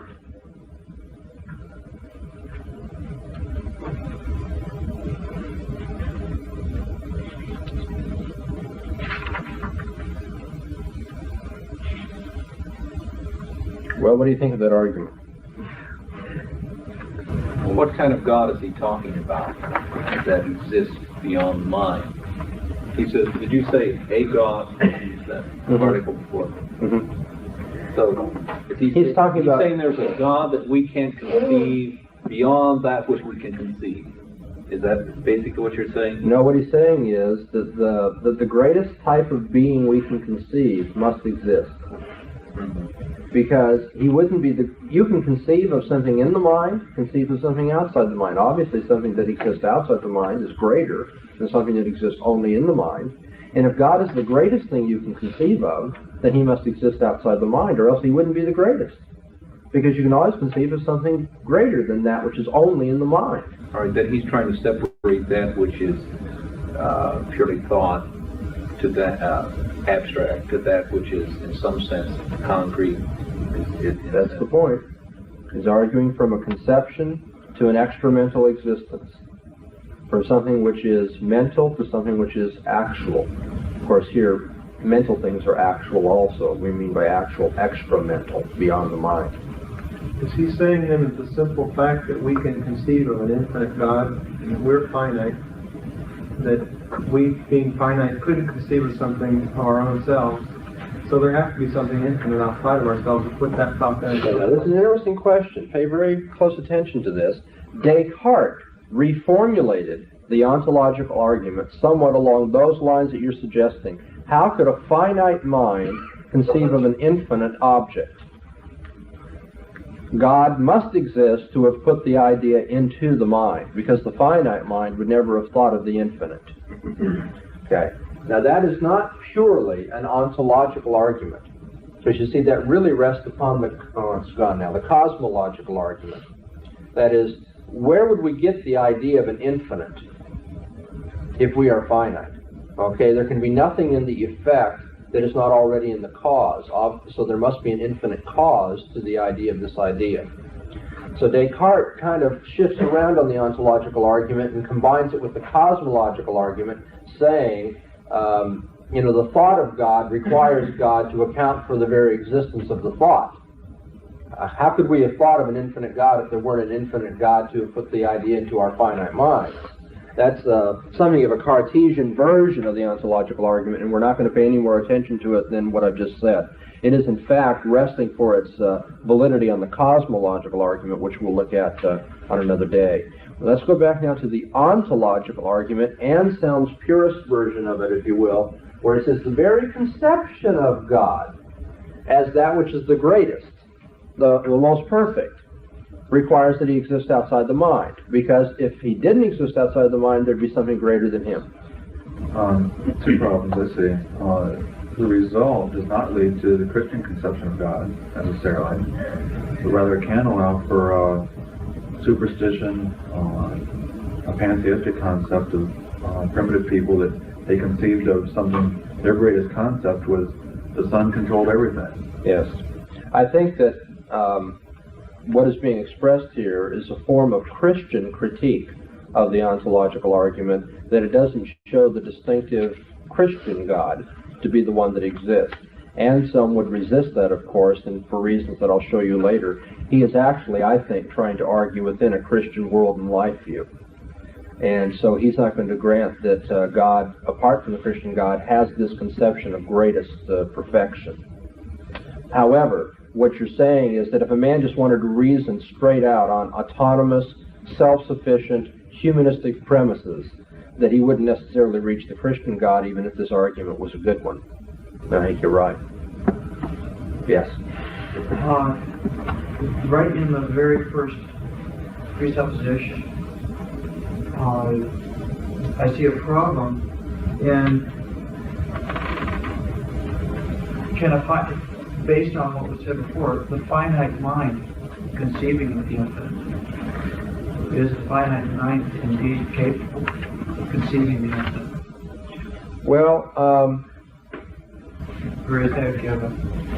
I think we must recognize that that Anselm was not saying we conceive of God as he is, that we comprehend God.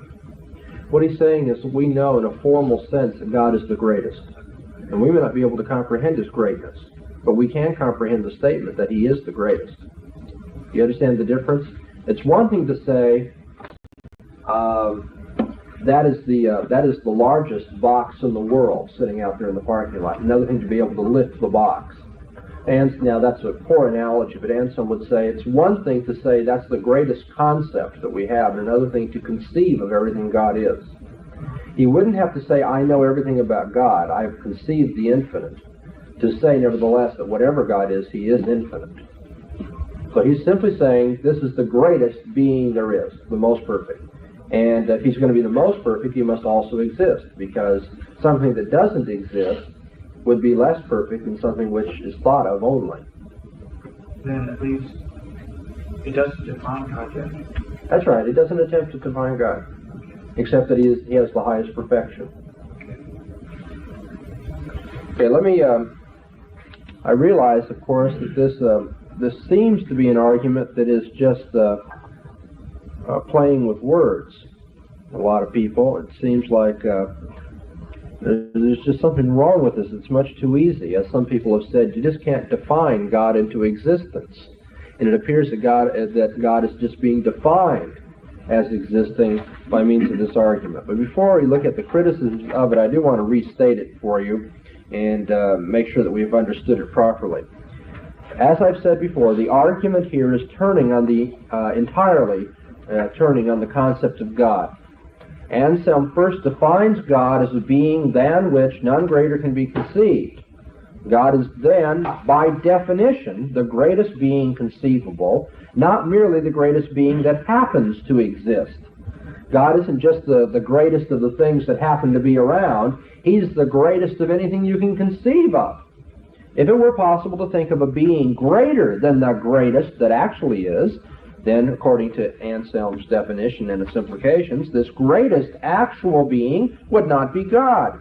God would not exist. The very fact that there are atheists who say, with the fool of the Psalms, that there is no God, this suggests that this situation is at least a possibility. Anselm tries to show, however, that on examination, atheism can't even be stated. For the statement that God does not exist is self-contradictory. And this is where I think it's valuable you might want to note in your notes, the statement of the ontological argument by Plantinga, one of the authors you read in preparation for today. You did read Plantinga in preparation for today, I hope. He gives a statement of the argument that puts it as a reductio ad absurdum. Assume that God does not exist. Now, what is God? What do all these premises entail? And it turns out that premise, God does not exist, is self-contradictory. He puts it in the form of reductio ad absurdum. As Anselm says, atheism is self-contradictory, as self-contradictory as saying that fire is water or water is fire. It's as self-contradictory as saying this square does not have four sides. Here we have a square, but it doesn't meet the definition of a square. Here's atheism saying we have a concept of God, but it doesn't match up to the concept of God. Atheism is self-refuting on logical grounds alone, then. And the demonstration by Anselm goes something like this. We can distinguish between a thing's existing in the understanding and its existing in reality. For example, we can distinguish between a painting that is merely planned and the same painting after it's been executed. Okay? Think in your mind of the artist planning his painting. Here's the idea of a planned painting. Okay? Here's the Mona Lisa in conception. But you can also think of the Mona Lisa as executed. You can actually think of the actual painting itself. That atheists speak of God at all shows that the being who is greater than any other that can be thought exists in the understanding. As we all have an idea of God, you know that the idea of God at least exists in the understanding. Okay, we all have a mental conception of God. But in this one case, it is impossible for the being in question to exist only in the understanding and not in reality also. In this particular case, it's impossible. Now, you could have the idea of a Mona Lisa and only the idea of a Mona Lisa. There's nothing in the idea of the Mona Lisa that means there must actually be a painting of the Mona Lisa. It might just be a mental plan. But in the case of God, you can't simply have the idea of a God, because that idea is the idea of that which none greater can be conceived. If God existed only in the understanding and not in reality, then it would be possible to conceive of a being who, though otherwise identical with this God, existed both in the understanding and in reality, and in that case would be greater than the being who exists only in the understanding. If you have a God who's only in thought, he's not as great as a God who is in thought and in reality. Now, since this is impossible by definition, no being who existed in the understanding alone could be the greatest that can be thought of. So, the greatest conceivable being must exist in reality as well as in the understanding, and that is simply to say that God does exist. Briefly, to deny God's real existence is to imply that there could be something greater than God, something that had real existence. But nothing could, by definition, be greater than God, therefore God must have real existence. Put that by one more time, please. Okay, let's put it one more time. Slowly. To deny God's real existence is to imply that there could be something greater than God. Namely, something that had real existence. Okay? If you deny that God has real existence, then you have to grant that there's something greater than God, namely something that really exists. But that, by definition, is impossible. Because there's nothing greater than God. That's what we mean by God, the greatest. Therefore, God must have real existence. God's nature, which is conveyed by the very word God, includes existence within it. If you want to put it this way, the essence of God, the very conception or nature of God, the essence of God implies his existence. The essence of God implies his existence. One more time. The essence of God, the very concept of God as the greatest or most perfect being, implies that he exists.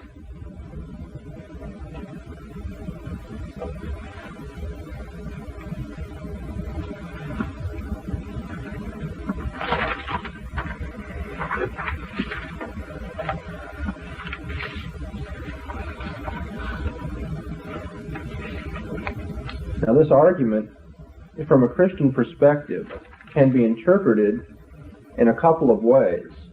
It has traditionally been interpreted in terms of Platonistic philosophy, or if you will, the type of argumentation you find in the early Augustine. That which corresponds to imperishable truth must exist. Of course, taken that way, Anselm's argument proves only a very formal or contentless being.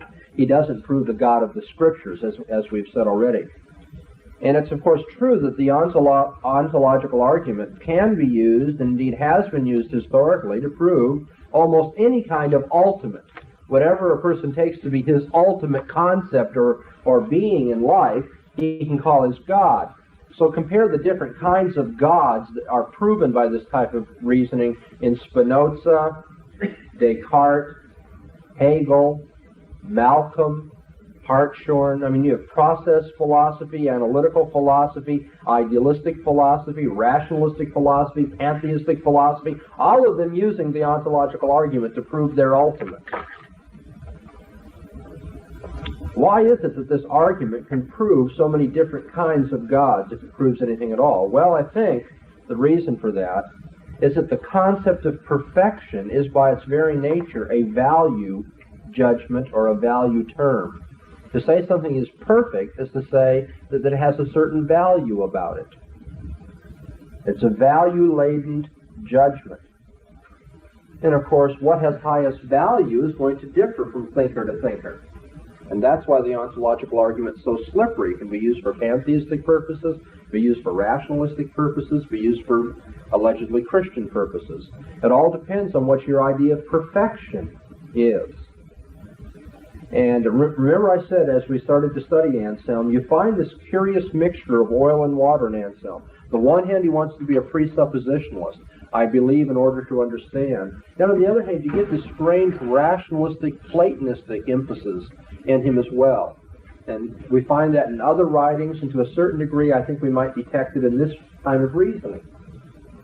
Yes, I fail to see how this argument would carry any weight or stock with atheists or Marxist atheists. Okay, why? I don't differ with you, but I mean, it isn't enough simply to state that it has no stock. You have to say why. We imply by this argument that there is a God, because it has its basic implication that there is a supreme being. That's right. That's the whole point. Yeah, where Marxist atheistic does not appeal to anything, it seems to me. Yeah, and Anselm would say he's a fool. He obviously hasn't thought through the implications of the concept of God. He'd say, listen, Mr. Marxist, you understand what we mean by the term God, don't you? I mean, I'm not saying you have to believe in God right now, but let's just start there. You know what we mean by God? The greatest being. That than which none greater can be conceived. That which has the greatest and highest perfection. You understand that that's what we mean by the term? Marxist says, well, yeah, I know that's what you mean, but that doesn't mean there is a God. Anselm says, well, let's wait a minute. Let's think about that for a second.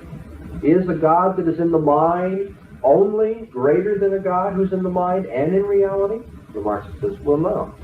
Anselm says, consequently, the being than which none greater can be conceived must also be in existence, right? The very concept shows you that there is a God.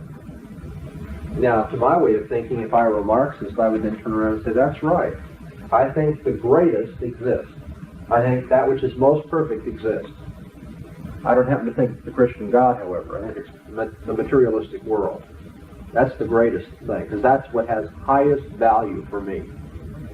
You see, what has been said already now twice in the class about this argument doesn't necessarily prove the Christian God. It begins to show you what is wrong with the argument. It's not showing anything more, if it shows anything at all. It's not showing anything more but that the greatest exists. That which you conceive to be the most perfect exists. But what do you take to be the most perfect? Okay, so it goes back to the presupposition as to what you understand. That's right. The greatest thing to be. That's right. Now I'm going to go back in toward the end of this class period and argue that Anselm, although he seems Platonistic and rationalistic in this argument, and it's certainly subject to criticism, there's another way of interpreting Anselm which is more presuppositional and quite acceptable to me. However, it will not be acceptable to somebody who doesn't share our presupposition. Okay, but we'll get to that in time. Let's keep looking at this argument. Anselm's given the argument that the essence of God, the very conception of God, proves that he exists. Now, what are the criticisms that can be raised against this?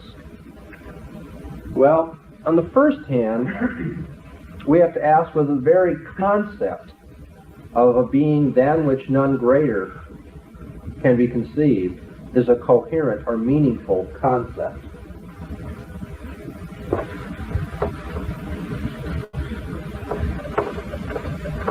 What can it mean to say that there is a being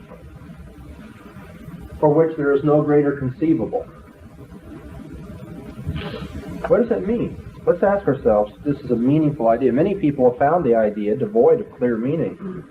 I think it's worthwhile to pause just a moment to see what would happen if we were to decide that Anselm's formula is incoherent in itself. We could then say either that because the formula correctly expresses the implications of Christian worship, and yet the formula is incoherent, therefore Christianity is incoherent. Want me to run that past you again? What if it turns out that the idea of a being than which none greater can be conceived is a logically impossible notion? Now, if Christianity implies, as Anselm says, that God is than that which none greater can be conceived, if that is what Christianity demands, and it turns out that this doesn't make any sense, then Christianity doesn't make any sense.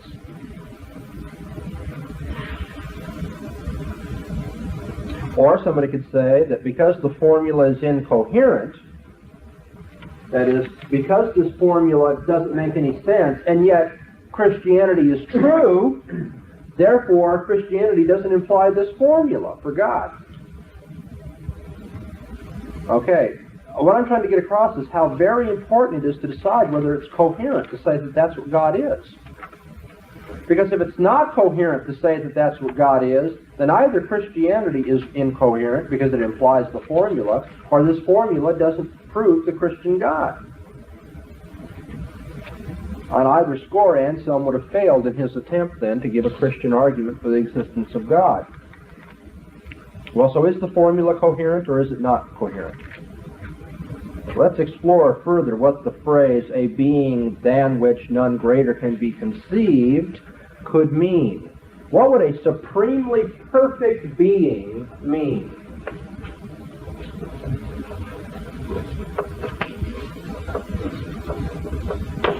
What could this mean? That God is supremely perfect. Now, a natural interpretation is that there is no quality that other beings have that God does not have. Okay, if he's supremely perfect, that means every perfection is his. And a perfection in traditional philosophical language, especially the Middle Ages, means a property. Any positive property is a perfection. Okay, now if God is supremely perfect, that means there is no property, no perfection that other beings have that he doesn't have. Well, if that's true, how do we avoid endowing God with physical properties? And if God is every perfection, that means God is a certain size, spatial size, right? Yes? But how can we say that the physical being or entity is a positive thing? Well, that's going to show a defect in the argument here in just a minute. Let's go on. How do we avoid endowing God with evil properties? If God is every property to the highest degree, then how do we know God isn't the most evil being? Because evil is a property too. Yes? Again, you have not made God the ultimate standard. You're applying a prior ultimate standard of positive traits versus negative traits. Yeah, what this is going to show is that nobody holds that God is supremely perfect in the sense that he has every conceivable property. What you're going to say is he has all the good-making properties, if you will. In the Plantica article, you may recall that one interpretation of Anselm, that God has all the G properties, that is, all the good-making properties. Right? He doesn't have evil properties. Now, in the Middle Ages, it was often thought that evil was privation. It wasn't a positive thing. It was the absence of being, in a way which I don't happen to think makes much sense. But nevertheless, it was the view then, and we have to deal with that. if evil is a negative property, then of course God doesn't have negative properties. We're not saying that. He has all the good-making properties. And if physical things are lower on the scale of being, after all, they're not as good as spiritual things, then we might not have to attribute physical properties to God. But it does go to show that how you interpret the argument depends on your presuppositions, what you take to be good and evil.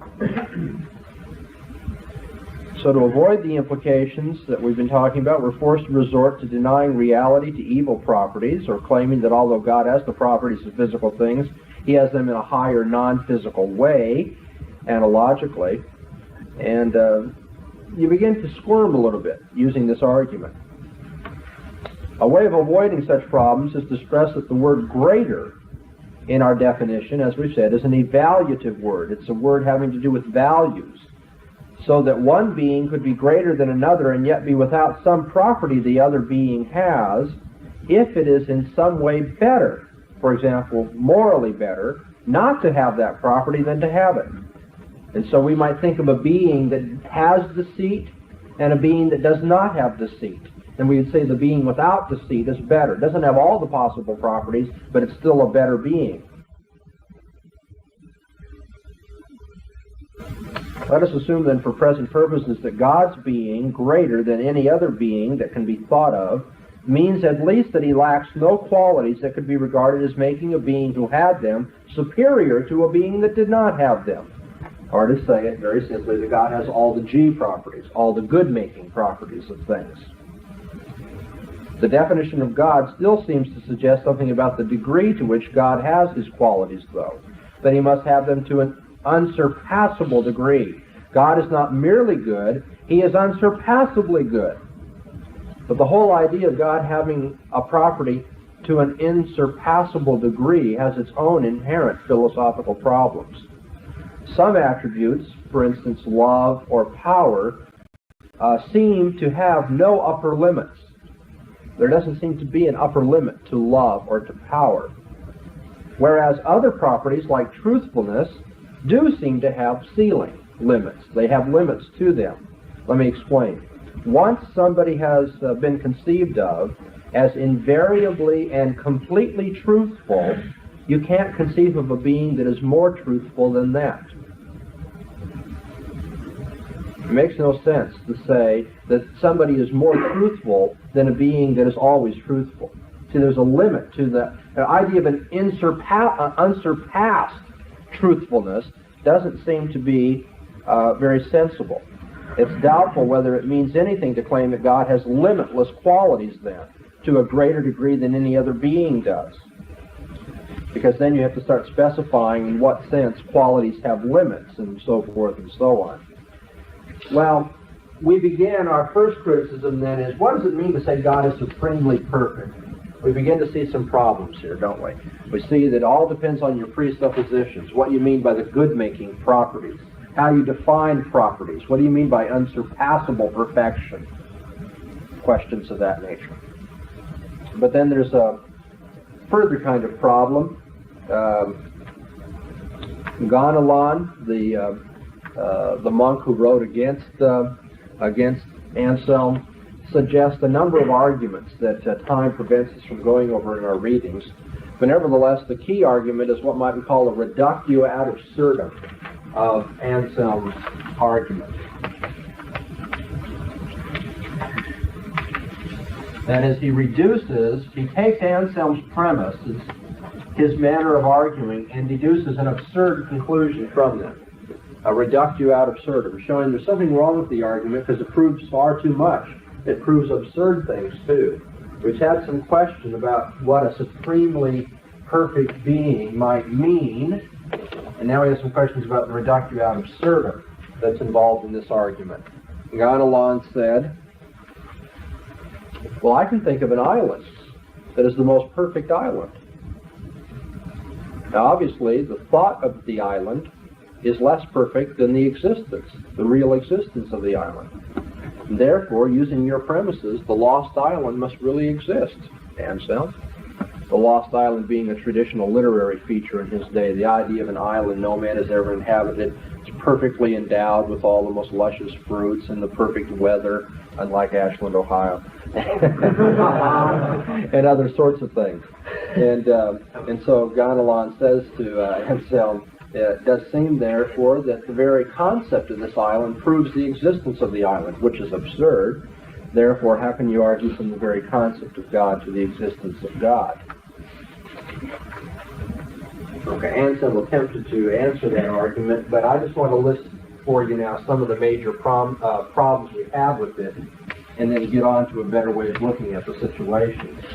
Thirdly, the traditional argument against I should have told you up here that the philosopher Leibniz asked the question whether the very concept of God is coherent.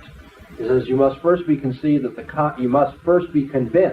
that the concept of God is coherent before Anselm's argument could be used, and that's what we've been asking in some detail with the Leibnizian question. Does this make sense to think of a being than which none greater can be conceived, a supremely perfect being?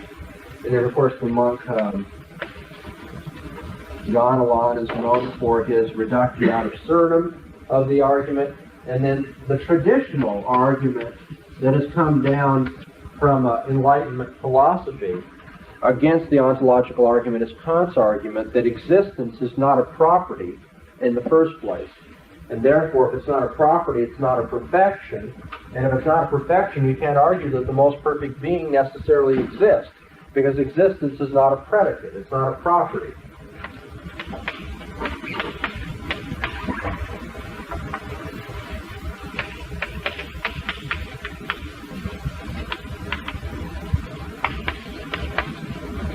Now, can somebody summarize for me what the argument of Alvin Plantinga is against Kant?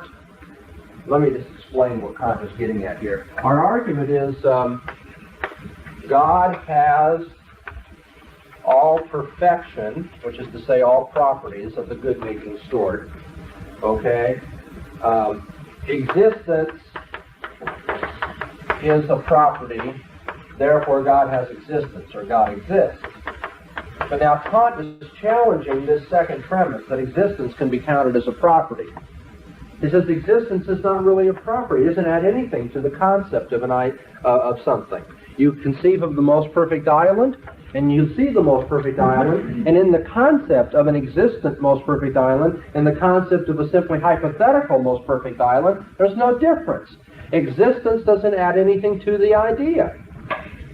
Therefore, since existence is not a normal property, you can't say that if God has all perfections, that existence is a property of perfection, and therefore he exists. He takes out, if you will, the second premise of the argument. It makes it impossible to follow this, and sustained in the long run or not. The fact is, this is a very poor way of arguing against it. How does Plantinga show that? Anybody? Nobody knows? Okay. Plantinga says, what could Kant's claim mean here? Kant says existence is not a property. Plantinga says, what could it mean to say existence is not a property? Well, he pursues three different interpretations, perhaps four if you count Frege's interpretation at the end of the article. He says here are 3 or 4 different interpretations of the claim that existence is not a property. Now it turns out, on some interpretations, the claim's not true at all. For instance, let's look at one of these. Let me help you get into your reading today. Plantinga proposes on page 30, he says, after quoting Kant at some length, the point of the passage seems to be that being or existence is not a real predicate.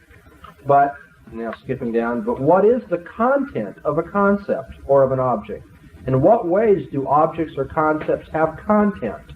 Kant gives us very little help in the passage under consideration in understanding what it is to add something to a concept, what it means to say that a concept contains as much as an object, or what it is for a concept and its object both to have content, the same content at that. And then he begins his argument. Perhaps what he means is something like this. Okay, now remember when I said if you have a hard time following your reading assignments, that's fine, but at least try to get what the structure of the argument is. And if you go through here, at least you can catch the syntax of the argument. Perhaps he means this. Perhaps he means that. Lo and behold, you may not be able to understand exactly how he's arguing against it, but at least you should see that what he's saying is, I can't find a very good interpretation of Kant's words. On some interpretations, it's simply not true to say that existence is not a predicate. And on other interpretations where existence is a predicate, or where it's true to say existence is not a predicate, that's not even relevant to Anselm's argument. Anselm doesn't have to rely on the notion that Kant is refuting. But let me take one example. He says, perhaps what he means is something like this. The content of a concept is a set of properties the thing must have to fall under or be an instance of that concept. Okay? So that if the content of a concept means you must have property 1, property 2, property 3 in order for whatever it is you're talking about to count as that concept. Okay, what is a crevice? This is a crevice is something that is in a mountain. Property 1 must be in a mountain or something like that. And it must be more than a foot deep. Okay, you have property 1, property 2. Anything that doesn't have those properties doesn't count as a crevice. Okay, is that what Kant means? That existence is not a property? That it isn't one of these kinds of properties that you add to something to change the notion altogether? Flanagan says, well, if that's what he means, it's obviously false. Because the properties of a real horse and the properties of an imaginary horse are different. For instance, a horse that you have in mind is neither 12 hands high or less than 12 hands high. But a real horse is either 12 hands high, greater or lesser than that. You get the point? The properties of a real horse are not the properties of an imaginary horse. Because a real horse has spatial height. But an imaginary horse doesn't. You know, you can't measure an idea in your head. And so what he's getting at here is, and this has been a time-honored maxim since the time of Kant, that existence is not a predicate.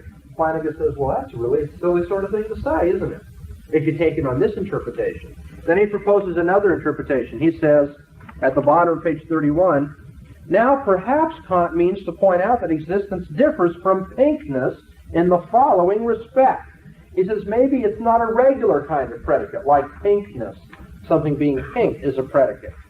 And he proposes a way of dealing with this. He gives an objection to it on the bottom of page 32. We might put the charge of triviality as follows.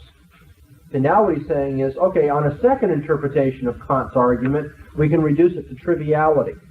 He says to say, under domain 1, that pinkness is a real predicate, but existence is not, really comes to saying that the proposition all existent members of the domain exist, that proposition is necessarily true. But that all existent members of the domain are pink is not. Well, that looks like a pretty good thing to say, right? How can you prove that pink and existent are different kinds of properties? Well, he says, somebody might say, if we take the domain of existing things, to say that some existing thing exists is necessarily true. It's trivial.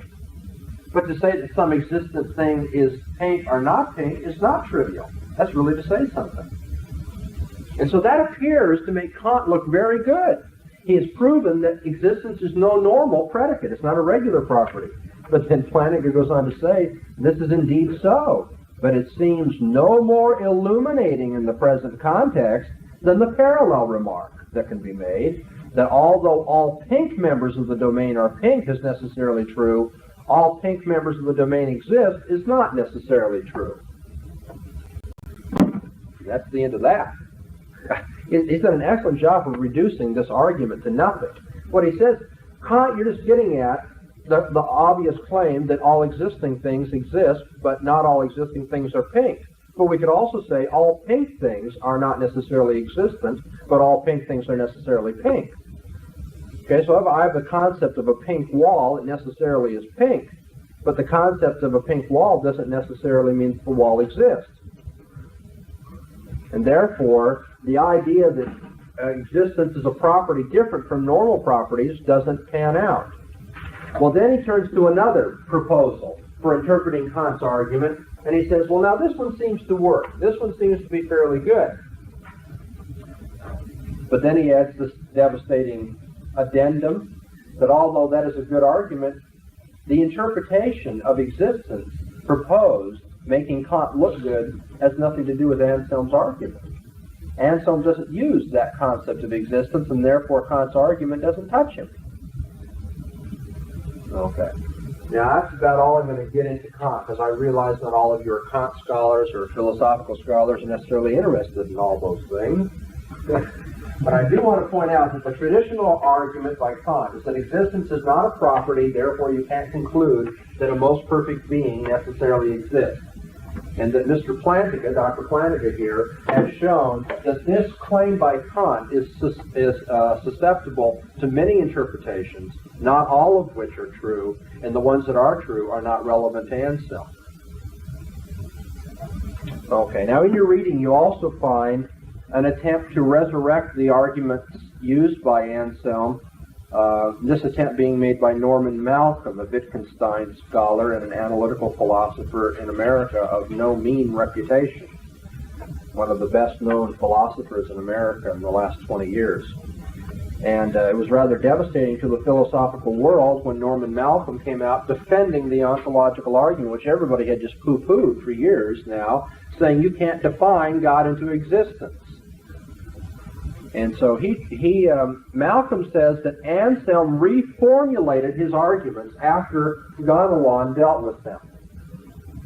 He says you find an early form of the argument that says that God is most perfect, existence is a property, therefore God exists. And that's a bad argument. But after Gonalon tried to refute his approach, Anselm gave then a different ontological argument.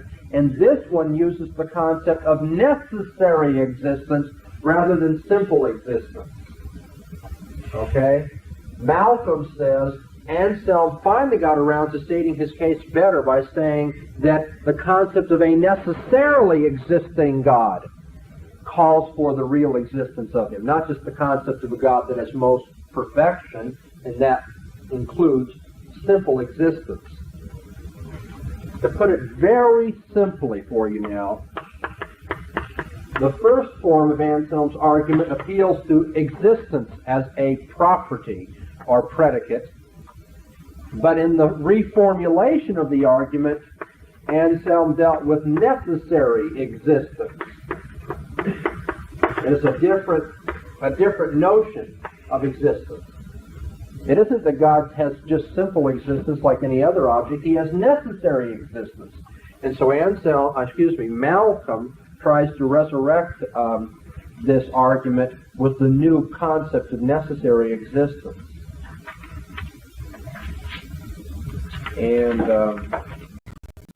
there are plenty of places you can go to read answers to Malcolm's argument, including the last reading assignment for today out of David Lewis.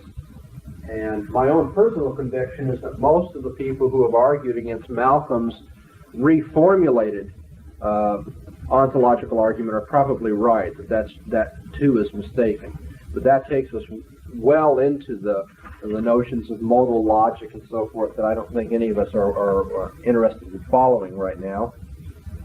Yes. Apart from the validity of Anselm or later Anselm, yes, is there a relative consensus among scholars that Malcolm has indeed discovered something about Anselm?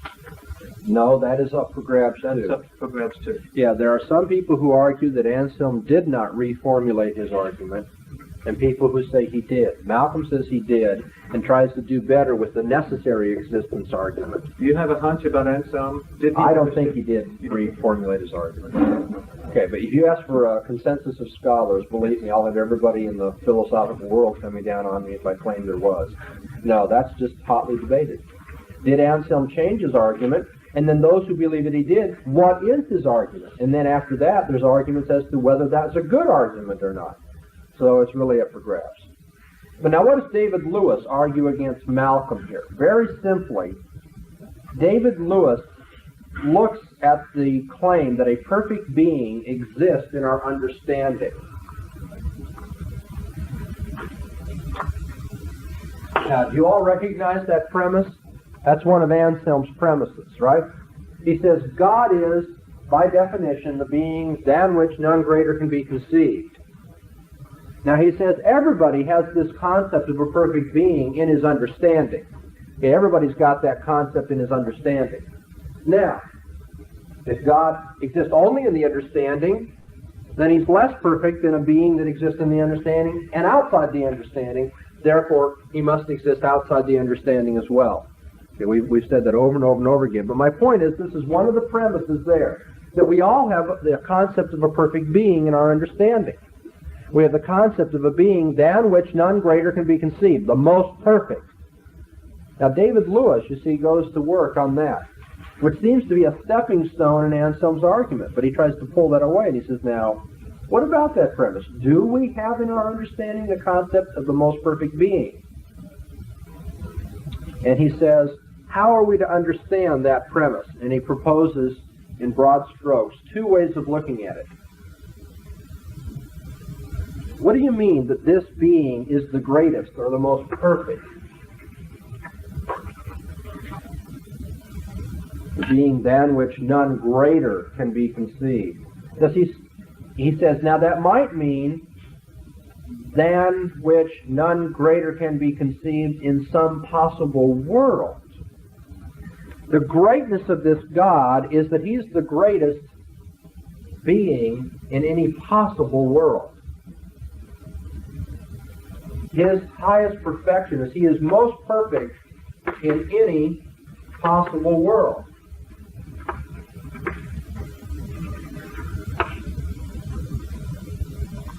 Okay? That is, this is the highest concept of a being, a concept of the greatest being, a concept of the most perfect being, if you're thinking of possible beings. This is, of all the possible beings, the greatest. Now, let me tell you a little hint about learning philosophy. You know, you start looking at some of these formulas and you say, you know, it's late at night and I'm tired and I'm drowsy and it's awfully hard to follow this. The grammar's tough. These are new ideas. Sometimes you have to fill in some of this and make it a little more concrete. We're talking about possible beings, and we're comparing the greatness of possible beings. Now, I dare say it would have helped your reading if you would have just filled in that idea. What are possible beings? Well, think of a few imaginary beings. Santa Claus is an imaginary being, isn't he? Superman is an imaginary being.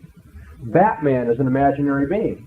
What these guys are getting at is, now, which is the greatest of all those imaginary beings? Is Batman greater than Superman? Is Santa Claus greater than Superman? Is Superman greater than... All of a sudden, you guys have come alive, see? You all know how to do it now.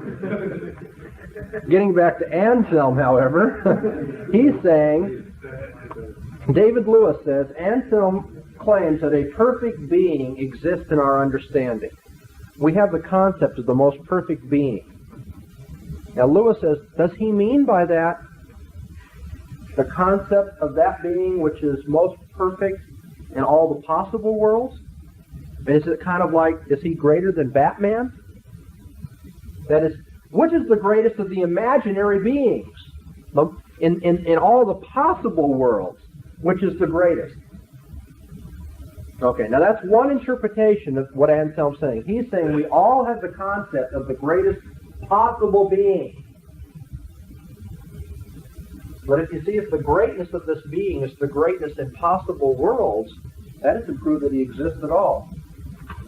Because to say that he's greatest in the possible worlds is not to say that we have to compare him with the greatness of beings in the actual world.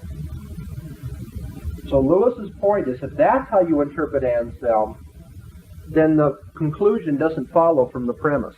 The fact that I have a perfect being in my understanding is simply to say that in my understanding, I understand that being. In my understanding, in my mental thoughts, I'm conceiving of that being which is the greatest in any possible world. That doesn't get me into the actual world at all. And so Lewis proposes a second interpretation of Anselm's claim here. He says, what Anselm probably wants to say then is that God, the concept that I have in my understanding, is the concept of a being that is greater in some actual world. He's the greatest being in some actual world.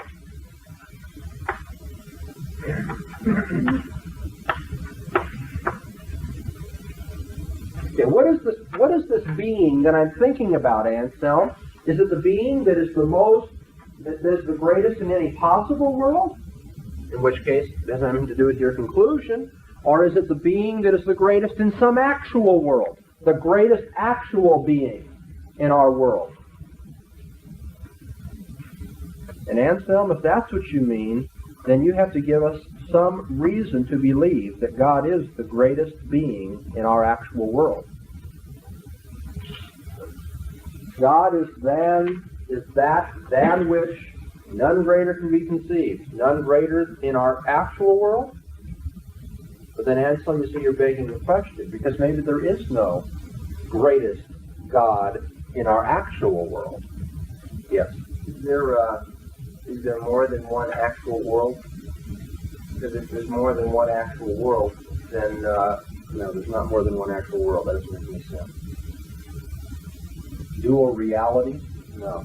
There may be many possible worlds. A world where there is Wonder Woman, in a world in which there is Superman, in a world in which there is Wonder Woman and Superman, and then a world in which there's Wonder Woman, Superman, and Santa Claus. These are all possible worlds. But there's only one actual world. So by what is it? By world you mean universe, then, not restricted to just Earth or just our solar system? Precisely. Okay. One system of reality. Yes, sir? I'm kind of hesitating to ask this question. Don't hesitate. I haven't done my reading yet, that's why. But that will make it harder. When I look at, I agree with what you're saying here. I mean, it makes sense to me. It's logical, but it seems to me that a non-believer could come up with something just as, logical from his standpoint. Well, that's what we have here. David Lewis is an unbeliever, is saying, look at this argument. It doesn't pan out. This argument doesn't work. Kant says the argument doesn't work. Ganelon says the argument doesn't work. Leibniz says there's some serious questions about the meaning of the argument. Okay. And what we've been looking at is ways of resurrecting the argument, but now it turns out that Malcolm's attempt to do better by the argument is not working out any better. That's what I'm talking about, David Lewis. That's why the reading is as it is. You have Anselm's argument, Ganelon's argument, you have Plantinga responding to Kant's critique, you have Malcolm responding to Kant's critique, but then you have Lewis answering both Plantinga and Malcolm. So this is just back and forth. Okay, so this is an attempt to show the argument's not working out. Anselm did believe that a man can fantasize. In other words, you could think about an island that doesn't exist. Sure he did. Yeah. He said that the unique thing is that in the case of God, it's a being than which none greater can be conceived. He has all the properties, not just the properties of an island. And that's how he thought he escaped Ganelon's argument. Well, we've done enough, I think, of the philosophical homework to satisfy ourselves that we haven't been irresponsible. I would like to go back now and propose another approach to Anselm, altogether different. Remember, I said you could interpret him as trying to argue for God's existence from autonomous premises, being a Platonistic philosopher, a rationalistic philosopher. And thus understood, Anselm does run into all the problems that are scribbled on the blackboard now. Okay? Let me back up and just kind of rehash what we've done in this hour. I introduced the idea of arguing for God's existence. I said the ontological argument is one of three traditional arguments. It's a very difficult one. It doesn't appeal to intuitive concepts like the others do. It is purely rational. The idea, the very concept of God proves that he exists. Okay, then we looked at Anselm's statement of the case, and now we've been considering arguments against this. I'd like to suggest now that Anselm, although he equivocates on this, may have been arguing in a presuppositional fashion in the following sense. Anselm does, at times, give indications that he's trying to give a distinctively Christian formulation of this. The document, the proslogium, is in fact written as a prayer, isn't it? That's interesting. He's not arguing in the presence of an unbeliever. He's arguing in the presence of God. It's clear then that Anselm has no real doubts about God's existence. He's not suspending the question. He's not saying maybe God exists, maybe he doesn't. Now let's look at this. God is a being than which none greater can be conceived. Ergo, God must exist. He's not doing that at all. He's praying to God in this document, after all. I want you to notice this. In your reading assignment, look at page 12. The opening words, "And so, Lord, do thou, who dost give understanding to faith, give me to understand that thou art as we believe. We believe that thou art a being than which none greater can be conceived." Anselm's praying to God for greater understanding of what he already believes. Look at page 13, just below the middle. Well, I'm sorry, right at the middle. "So truly, therefore, dost thou exist, O Lord my God, that thou canst not be conceived not to exist, and rightly. For if a mind could conceive of a being better than thee, the creature would rise above the Creator, and that is most absurd. God, I realize that you're the greatest. I'm praying to you as the greatest. I'm asking you as the greatest to give me understanding." Look at page 14. Anselm suggests at the very end of the reading there, he says, "I thank thee, gracious Lord, I thank thee, because what I formerly believed by thy bounty, I now so understand by thine illumination, that if I were unwilling to believe that thou dost exist, I should not be able not to understand this to be true." He is saying, God, I realize you granted me belief in your existence, but now you've granted me understanding of that. That of course, given who you are, you must exist. He says, I had faith. You've now helped me to understand it better. You have enriched my faith with a greater comprehension of how for a Christian you must be thought of as necessarily existent. And then I think a very important passage, page 19. Anselm is answering Gonalon now. And Gonalon has suggested that this concept of God that Anselm has given us is not really in the understanding after all. Anselm says, God is that than which none greater can be conceived. And Gonalon says, well, I'm not sure that that's in my understanding at all. And look at how Anselm answers him. This is the second paragraph in the very middle.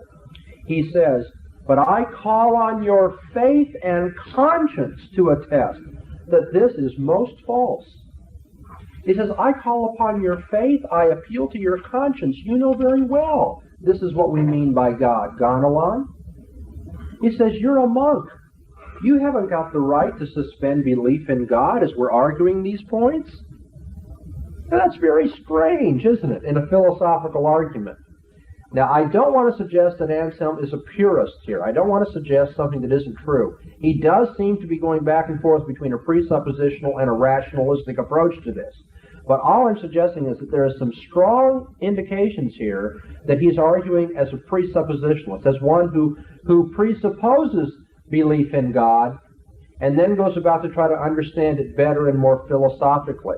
He writes as a prayer, reasoning in the presence of God. He asks God to clarify his understanding, recognizing his weakness and sinfulness. He says, I long to understand in some degree thy truth, which my heart believes and loves. For I do not seek to understand that I may believe, that unless I believed, I should not understand. Indeed, the very title, that than which no greater can be conceived, is taken by Anselm, as I showed you, as a datum of revelation. He says, Gonalon, you know if you have faith, you must think of God in this way. And so when Gonalon replies on behalf of the fool, on behalf of the fool who says there is no God, Anselm refuses to reply to the fool. He replies only to the Catholic, only to the monk. He says, I appeal to your conscience. And so it does seem that Anselm has a particular God in mind, the Christian God. He's not going to let this open up to proving pantheism. And it does seem that his idea of perfection is governed by scriptural notions then. And so I think you could make a good case that the argument here is the attempt to give a presuppositional defense for the existence of God. And we've run out of time, unhappily, because I hate to leave you hanging here. But I'm going to propose at the beginning of our next class hour how we might reconstruct Anselm's argument for our own benefit and satisfaction. Try to make a little bit better of it as a presuppositional argument, reassuring those who already believe that this is what we must think of God, that he must be an existent God, he must be a God that necessarily exists, than which none greater can be conceived. From a Christian perspective, that is what we must say about God. Okay, thank you.